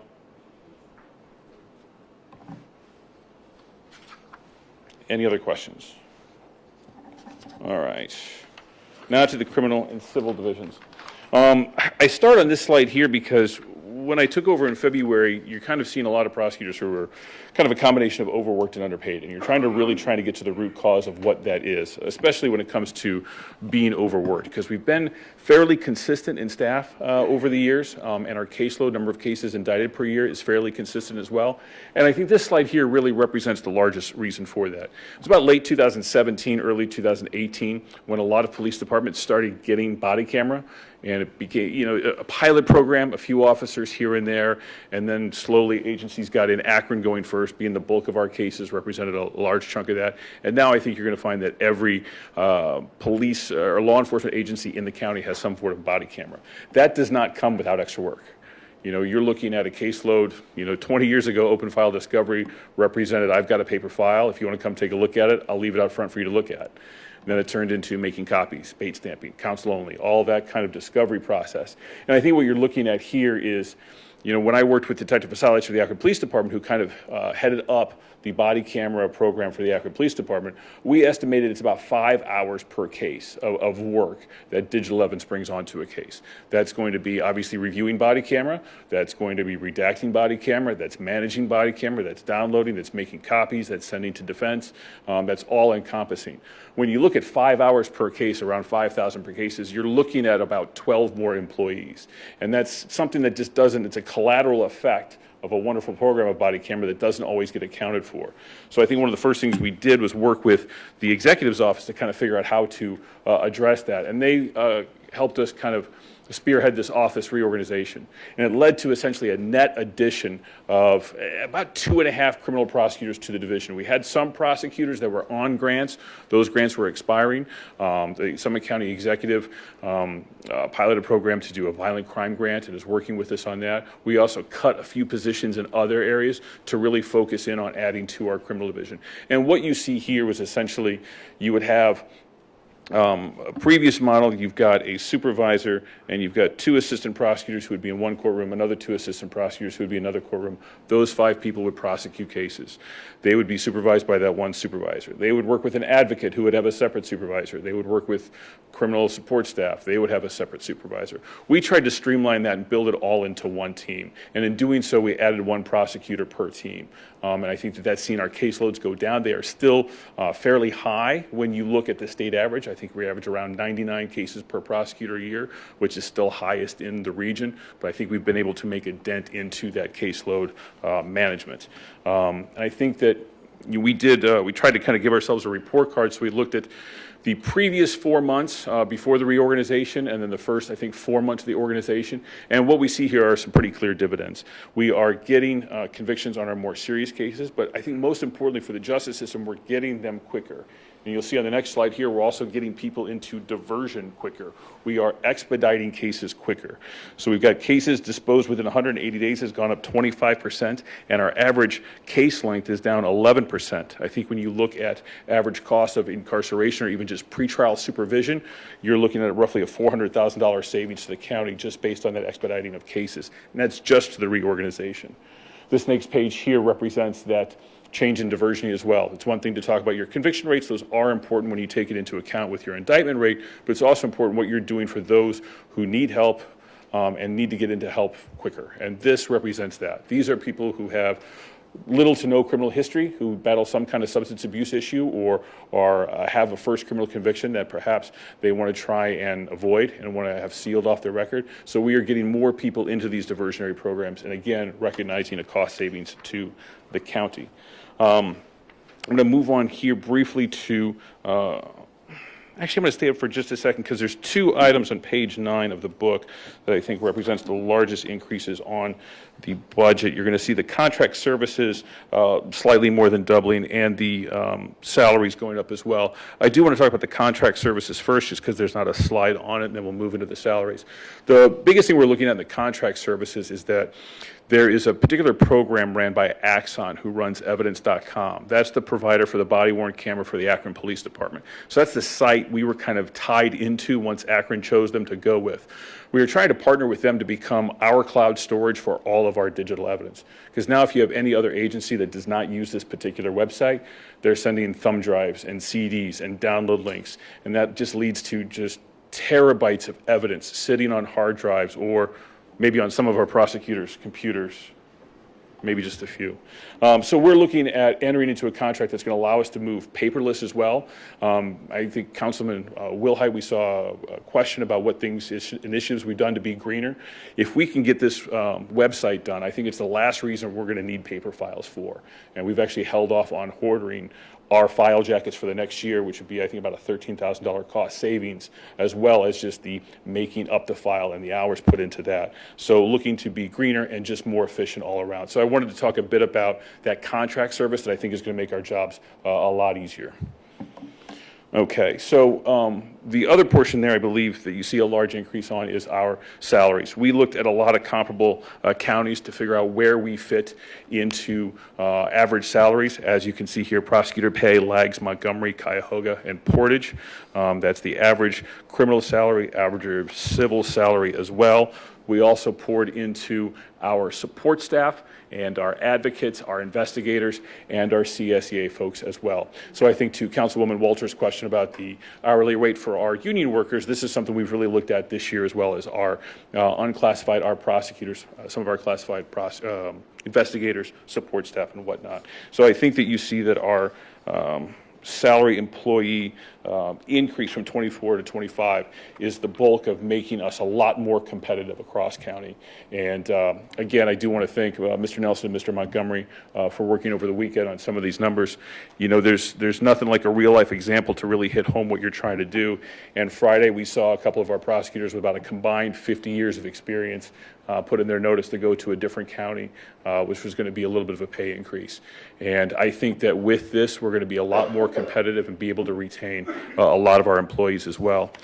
And I think what you'll see, we're not going to lose any of our efficiency. I think when you look at comparable salaries, that really only tells a portion of the story. You know, I'm a big fan of efficiency and economics, and I think you want to look at how much do you cost to do the job you do in an overall picture, right? Because one office may be extremely top-heavy over here or heavy in this department that covers mistakes or leads to balloon budgets. I think what you see here is how much it costs us per indictment for the county. So you'll see that Lucas and Cuyahoga spend over $4,000 per indicted case. We spend about $1,500 per indicted case. And this salary increase is going to keep us still behind all the other counties. We're still going to be more efficient than other counties. And I wanted to make sure that we had a little bit of a frame of reference, because I think a common question to, well, you spend this much per indicted case, well, why not indict less cases? So you might want to also look at what your budget is per capita. And I think that's where you see that on the left side, your budget per population. And we are still behind Franklin, Hamilton, Montgomery, and Cuyahoga County when we look at how much is spent on the prosecutor's office per person. Again, I'm asking for a fairly large increase here. I appreciate your consideration. This is not going to affect how efficient we are. We're still going to be more efficient than any other county, but I think it is going to allow us to be a lot more competitive in recruiting and retaining employees. I think that's it. Yes, these are all the sources for the data and savings we talked about earlier. Any questions at all?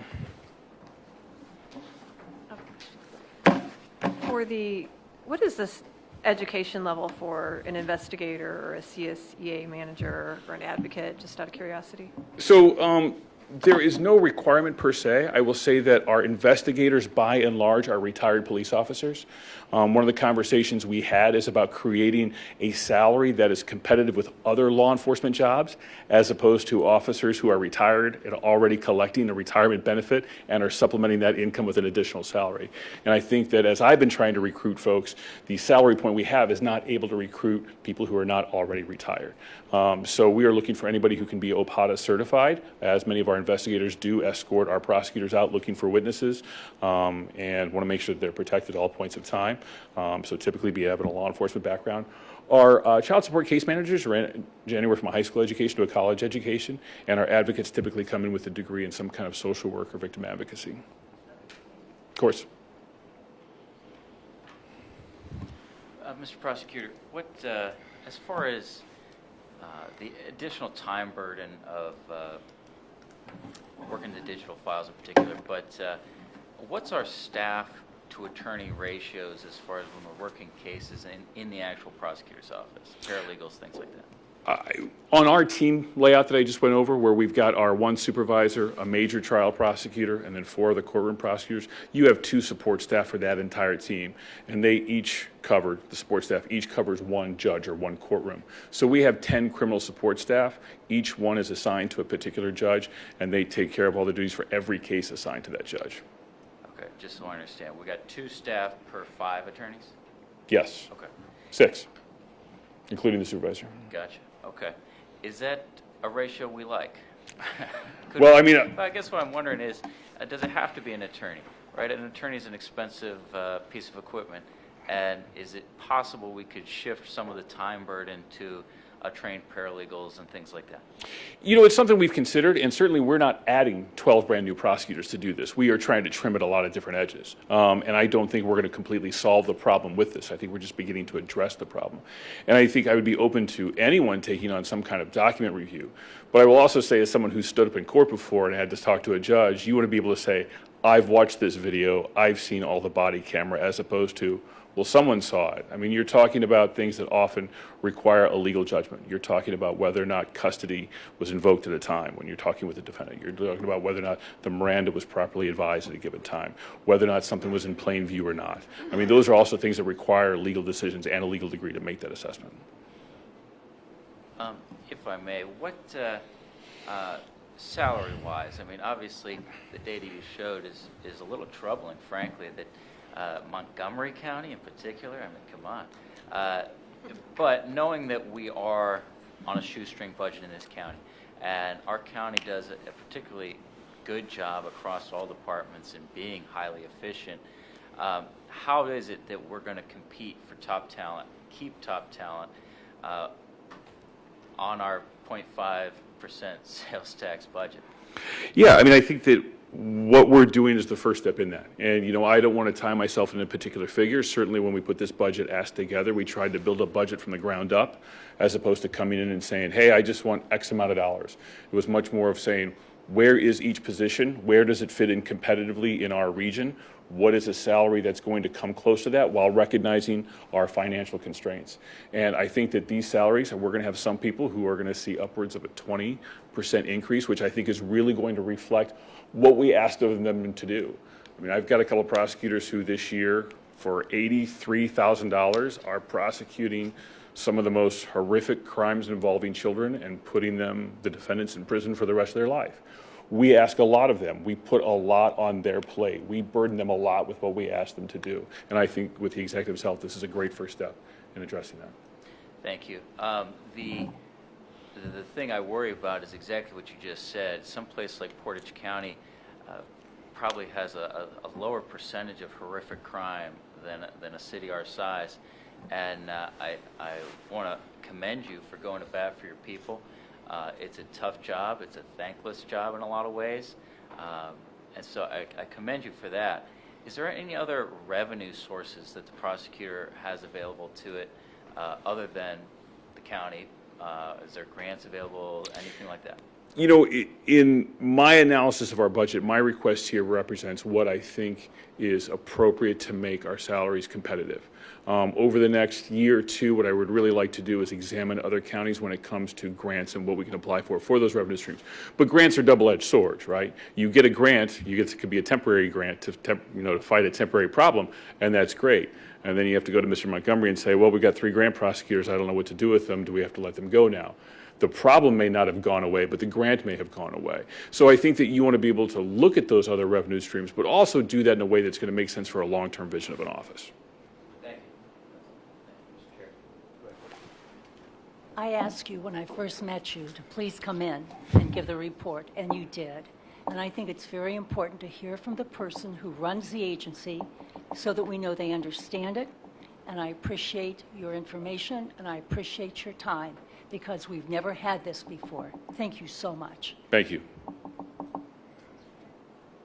I just want to echo Mr. Cajun's comments that I appreciate you going to bat for the attorneys who work, well, all of the people who work in your office. But as an attorney, Joe and I think we both understand that the market it can be difficult, and we are severely underpaying these people who are doing this very difficult and important work. So I'm happy that we're going to be changing that and working on it. I appreciate your attention to it. Thank you. Anything? All right. Thank you, everyone. Are we paying our representative? No comment. You wouldn't believe the reviews I get on him. We'll talk about that later. Well, Thank you. All right, thank you. Okay, next up is CMEA Jennifer Schultz. Nope. You did it. Fiscal office. Christina, I'm pronouncing it right, Ballet? Mr. Chairman, if I could just hop in real quick before Christina goes. The packet that council has in front of them, in the interest of saving trees, we did not reprint them. The 22 and 23 actuals are missing from the 1060 fund, but I did email them out later this afternoon, so you have them in your email. But the budgets are right, it's the historicals that are just missing, but we fixed it this afternoon. Okay. Thank you, Phil. Good evening, Christina Balliet with the Fiscal Office. Hi. So overall, our budget request for 2025 is just over $20 million, which is approximately 1% less than our 2024 budget. Our largest operating funds are the general fund, our real estate assessment REA fund, and the delinquent tax assessment collection DTAC funds. Our budget includes the expected 3% COLAs, the 5% increase for the medical insurance, and the 1% workers' compensation fund. During 2024, our office collected and distributed over $1 billion in real estate tax collections. Our Board of Revision heard approximately 3,000 value appeal hearings. Our recording department recorded over 59,000 documents so far this year.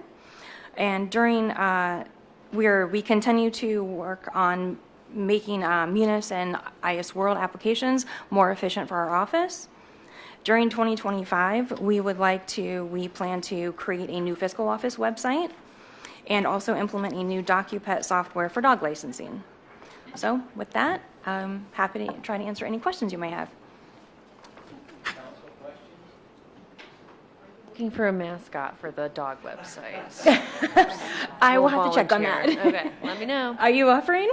I am. Okay. She's very cute. The Summit County Pound Rescue, so. I like it.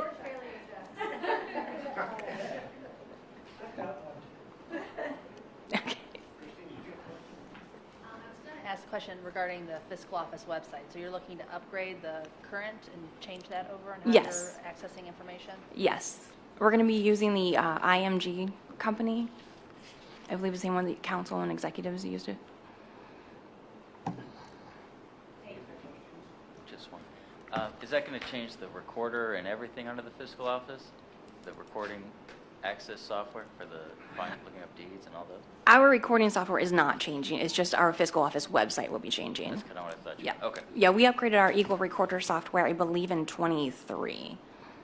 Yep. So again, just for clarification, so the background software is not changing, it's just the front facing of how it's going to look? Yes, the for website. public. Okay, thank you. All right, thank you.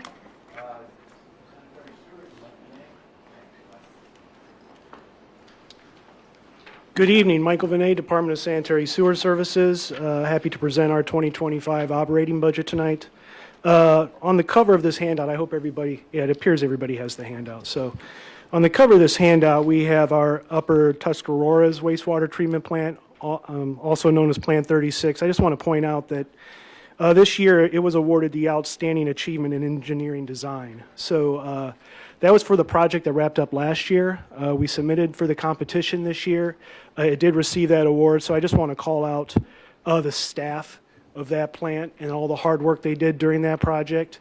That project basically took 2.5 years and totally revamped our plant to the point now where some of our discharges are being reported as non-detects. So you can't get better than that. So the staff down there is just doing an amazing job, and I just wanted to call them out. So the next page is our actual operating budget for next year. It's a $62.3 million budget. It represents a 3.8% increase. Obviously, our largest cost drivers are still government disposal, which is the treatment of sanitary sewage by other utility providers. Obviously, debt service is still one of our cost drivers, but really where we're seeing the biggest change is actually in equipment and supplies. Obviously, the inflationary period after the pandemic, those prices have not really gone down in our field, and obviously supply chain issues are still causing an increase in prices and a delay in projects. So, we continue to try and address that as best as we can, looking at various suppliers and trying to find other providers for services to come in and be at a lower cost. However, still extremely challenging for us. On the next page, since we do have some new members here at council, we do have some sanitary sewer stats. I just wanted to kind of bring everybody up to speed on where we're at as a department. Obviously, we serve all or portions of 15 communities and 2 counties. We have over 51,000 sanitary sewer customers. We own, operate, and maintain over 1,000 miles of sanitary sewer lines. We own, operate, and maintain over 50,000 manholes, 201 pump stations. We currently have 125 employees. There are approximately 80 employees in the field daily. We operate 5 Ohio Environmental Protection Agency permitted wastewater treatment plants, and in 2023 we treated 2.65 billion gallons of wastewater. Some 2024 department initiatives. We are continuing the implementation of the Tyler Utility Billing Software. As I've reported to council before, this has been an extremely challenging implementation. We continue to work through it with the software provider and their development team. We implemented a new utility location software for OOPS compliance, and OOPS is the required utility protection system where we go out and mark utilities when a project's getting ready to be constructed. We implemented a new bill and print mail vendor. As I've reported to this body before, we've had some issues with our last bill and print and mail vendor. So far, so good with this new vendor. We completed programming last month, and our last bill run was through the new vendor. We established an internal environmental management system committee. This is a committee made up of all internal employees, and what we're looking at is how to make our day-to-day operations more environmentally sustainable. Anything from waste management to ridding of light bulbs, anything along those lines. Our on-site storm water management and how we can improve that, and any other sustainability efforts. We developed and implemented an internal commercial driver license training program. That went up and running this year as well, and as of today, we've had 4 employees obtain their CDL through our internal training program. We successfully closed 3 Ohio Environmental Protection Agency directors' findings and orders for longstanding issues in Hudson, again at our Upper Tusk plant, and at Springfield Township. This was important to get these closed out. We worked with the legal staff. Obviously, these were reported as liabilities on the ACFR. They will no longer need to be reported as such, so closing those out was an important step for us as well. And we are currently implementing Tyler Asset Management software. This will be a work order software for all of our assets system-wide. It includes GIS implementation, including being able to pull up as-builts for all of our assets through a real-time basis. 2024-2025 capital improvements. We worked with the legal staff of Summit County to lift a moratorium at our plant number 48 that's known as Zellray Park in the city of New Franklin. That allowed for future sanitary sewer development along State Route 93. We are currently working with the administration of the city of New Franklin to develop a capital financing stack for this project. We are committing some county money as well in order to eventually combine this this plant into a pump station. Excuse me. So this is an ongoing project that will help bring some economic development to that corridor in the city of New Franklin. We had a replacement of pump station number 42 in Twinsford Township this year. We completed that project about 3 months ago. That also included a force main replacement as part of that project. This was an important project for us because our construction crew was able to complete this project in-house, which is, it was very good learning lesson for them. A pretty major project, but something they took on and they completed in a timely manner. We are currently in construction on Copley Sanitary Sewer Extension Phase 1, excuse me. This is on Copley Road. Phase 1 was sort of fronted and split out of the entire project due to the new safety center in Copley Township. They needed to connect to sanitary sewer, so we kind of broke this phase out in order to get this sewer installed so they can connect. We are also completing treatment process upgrades at the Fish Creek wastewater treatment plant in Stowe. That construction is in progress. As this body knows, they've recently approved a contract with Kenmore Construction for that project. And then also replacement of pump station 36 in the city of Hudson. This serves a subdivision off of Hines Hill Road. That construction is currently in progress. That is, I believe that's Kenmore Construction also. And then the Village of Peninsula Sanitary Sewer Collection and Treatment System. We are at 60% design on that project. The basis of design report has been submitted to the Ohio EPA for review. We did go in front of the Village Planning Commission about 3 weeks ago or so, and we got approval from the Planning Commission to place for the siting of the wastewater treatment plant as part of this project. They were able to vacate some existing right-of-way within the village, so there will not be an easement requirement for this wastewater treatment plant.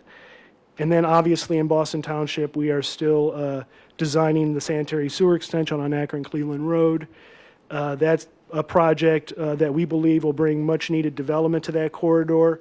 There's a lot of open land there and a lot of potential for, again, economic development. That design is at 95%. We do have one holdup on this project. It's obtaining the last easement. We are in negotiations with the property owner right now, but I will tell you that that easement came in extremely high due to the alignment of our sewer. Unfortunately, we can't realign the sewer. Well, we can realign the sewer. Unfortunately, if we do, it makes the sewer about 33 feet deep. So that becomes a maintenance issue for us in the future. So we are still in discussions with them. We have a meeting again with them this week. So obviously, as that easement negotiation continues, I'll keep council apprised. Happy to answer any questions. Mike, before you take questions, the flow moratorium in New Franklin, can you describe to council what that actually means? 'Cause Yeah. It sounds simple, right? But So back in the late 70s, we have a wastewater treatment plant in the city of New Franklin. It's called Zellray Park. It serves a subdivision called Zellray. It's right off of State Route 93. And in the late 70s, a homeowners association basically got concerned with the wastewater treatment plant and brought up concerns about effluent discharging into Portage Lakes, which it does discharge into a tributary that eventually goes to Portage Lakes. Even though we were a permitted plant and we did not have any effluent violations, a judge put a moratorium on the wastewater treatment plant that said no future connections could be made to the wastewater treatment plant. So the plant is rated at 132,000 gallons per day. Currently, we treat on average 50,000 gallons per day. So there was a lot of excess capacity in this plant that we couldn't use. So we worked with the legal staff in order to sort of, get this economic development project in the city of New Franklin for the State Route Corridor underway. We went back to the court. We showed them that our affluent numbers were good. We did a capacity analysis on the plant. We explained to them that the plant is Ohio EPA permitted at 132,000 gallons per day.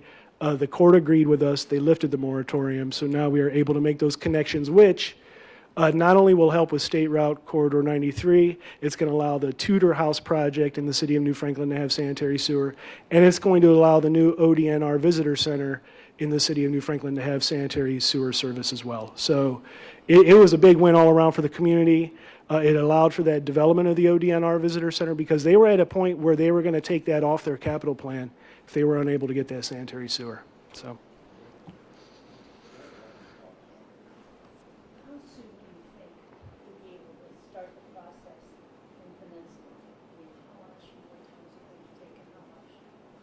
So our goal is to go out for bid in the first quarter of 2025. Our plan is to have the project constructed and completed by the end of 2026. Yeah, so we're still searching for some funding, obviously. It's big with Akron's long-term control plan. If you remember, there's some projects in there, Peninsula included, that are going to be potentially funded from the city of Akron should that EHRT be lifted out of their long-term control plan, which I believe they are going to the next level of court on that. Are they filing on that? Yeah, they're at the appellate right now. Yeah. They've got briefs. Yeah. Go ahead, Brian, I'm sorry. I was just going to say, Mike, you probably should update council too on where we are on the waters, the hope for water on that project as well. Yeah, so the water side obviously has come in very expensive. We are still engaging in discussions with various communities about potentially supplying water to the village. Obviously, the biggest challenge with water from a construction standpoint is State Route 303, right? So in our design for the sanitary sewer, we do have an alternate of a water main just on 303 that would be installed and capped so we don't have to ever dig 303 up again. We're already going to be there digging it up for sanitary sewer. We plan on bidding that as an alternate to see where it comes in at as part of the project.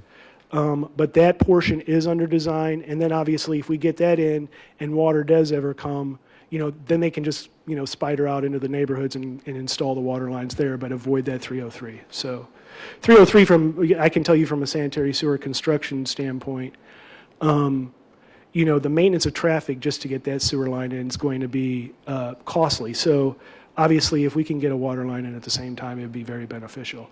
I just also wanted to revisit the city of Akron issue with their long-term control plan. Obviously, you see our biggest expense in here is government disposal, which again is the treatment of sewage by other utility providers. City of Akron is a huge provider for us. If that EHRT, which is now over $200 million, is required to be installed, that's going to have a direct impact on our master meter rate fees and this government disposal number. It'll be direct and it'll be extremely significant. Yes. No. They're still in court appealing that portion of the long-term control plan. I'm glad to hear about that flow moratorium being lifted, just for the sake of the businesses on Manchester Road. Mhm. You said that was a Zellray plant, or? Zellray, yes, it's a Zellray. wastewater treatment plant. Where is that? So where Vanderhoof meets 93, there's a subdivision back in, okay. See, if you talk Southern Summit County, I know where all the streets are. It's when you get north of Akron. Hey, Mike, while you got a captive audience, an update on Canyon Brook, the mess that is Canyon Brook. Yeah, so he's referring to the Mudbrook repair at Timber Top. that was knocked out at the August 8th rain event. So we had HM Miller on site to make that repair. They have made the repair. All the connections are complete. We realigned the sewer, still within our easement, but we pushed it further back away from Mudbrook because there's other areas of Mudbrook that have bends in it that are eroding. And obviously that washout took out the road too. That road is a private road. It was installed by the original developer of Timbertop. We have spoken to the owner. The owner has more or less stated they are not going to put the road back in. This is problematic because that road is utilized by both safety forces and Woodridge schools, I believe, for busing students out of Timbertop, in and out of Timbertop. And I believe there's, if I remember, Brian, correctly, there's over 100 students that... 100, Yeah, thank you. there is an entire grade level worth of students down in that development that Woodridge has major concerns about whether they can bus them when the inclement weather comes. Not to mention the hundreds of residents that live down there and you can't get a fire engine or an ambulance or... Yeah. And it's one way in, one way out. and it's through private property. So we are going to be, we've talked with Woodridge Schools, we've talked with Chris Little of the City of Akron, who's going to be talking with their fire and safety forces. If you recall too, we had a death from carbon monoxide poisoning at Timbertop. So the safety concerns are significant. We're going to be talking with Cuyahoga Falls too. One of the parcels on the private road is owned by us, the very first one at the entrance, but it's not very big. The next one back is owned by is in Cuyahoga Falls. The next one back, along with the apartment complex, that portion of Timbertop is in Akron. And so you mix the private property, two communities, the county's interests, and as Mike and I have talked, we have to be able to get back there to maintain that sewer line regardless. And that Mudbrook becomes essentially, it's a stream, but it becomes a raging torrent with some of these wet weather events. So I think there's still a lot more to come in terms of discussions with the communities and property owners and what we need to do and the schools to address that situation. I will say at the very least, we're going to have to take some action along Mudbrook to protect our infrastructure. There's some areas of that stream that are still eroding, and I took a look at it the other day, went out there with some of my staff. It's concerning. Again, as I explained when we had the washout, Mudbrook, over 4 million gallons per day flow through there. So it's one of the major components of our system. And, when this got knocked out, unfortunately we had millions of gallons going to Mudbrook. And, that's not good. We talk about, all of us obviously talk about environmental sustainability. We're an environmental company and we have to take that very seriously. So.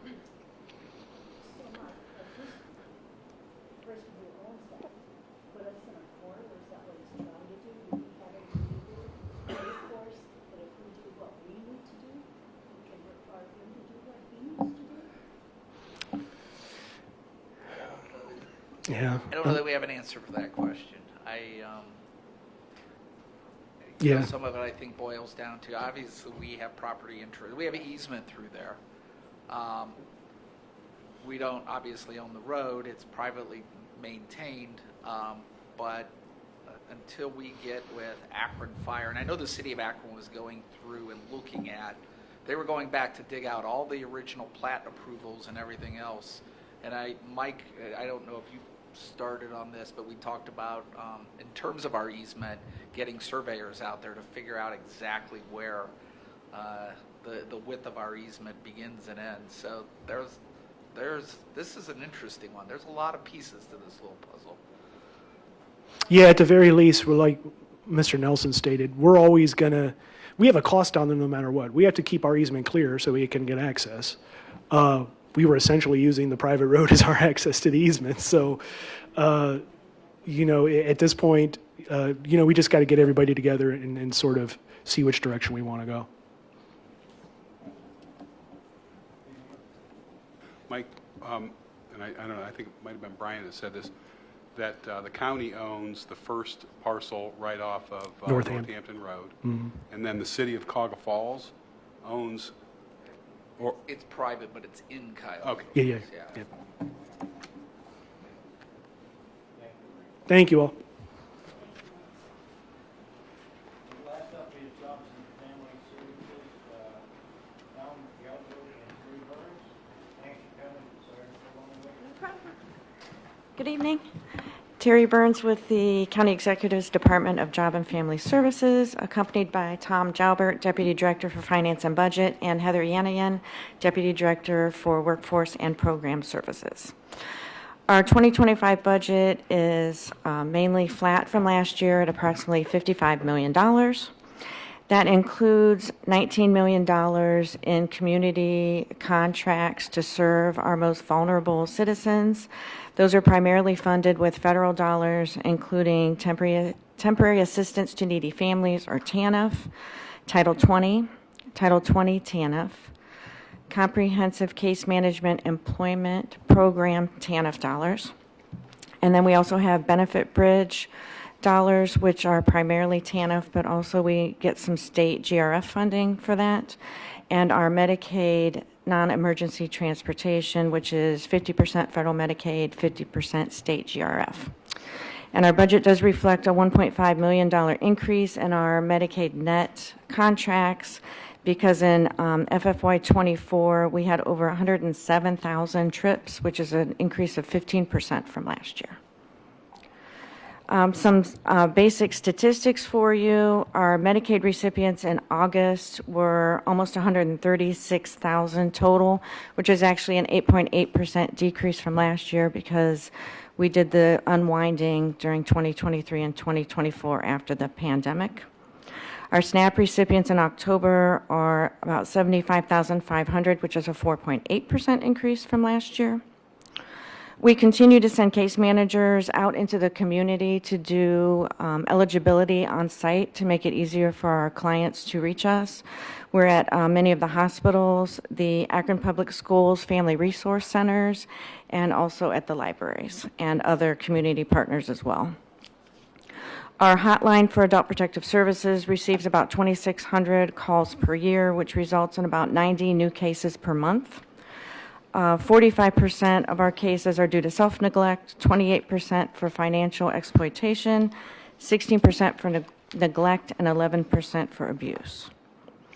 Our summer youth program had 615 participants this year. Our CCMEP program served almost 1,000 young adults. And our Benefit Bridge program currently has 155 active and enrolled members. So do you have any questions for the experts?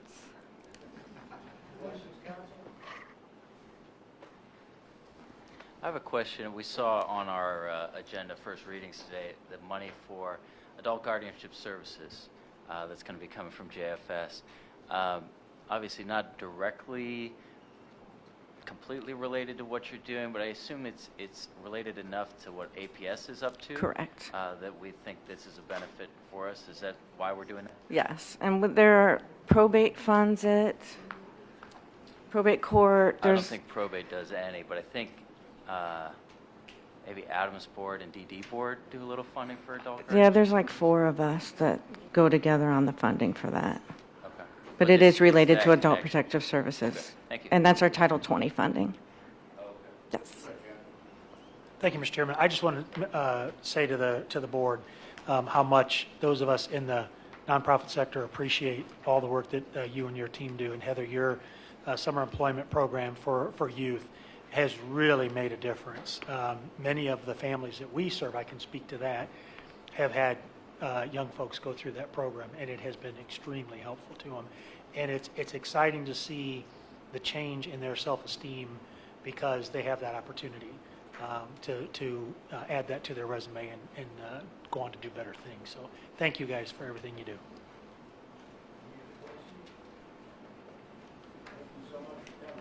Thank you. Have a good night.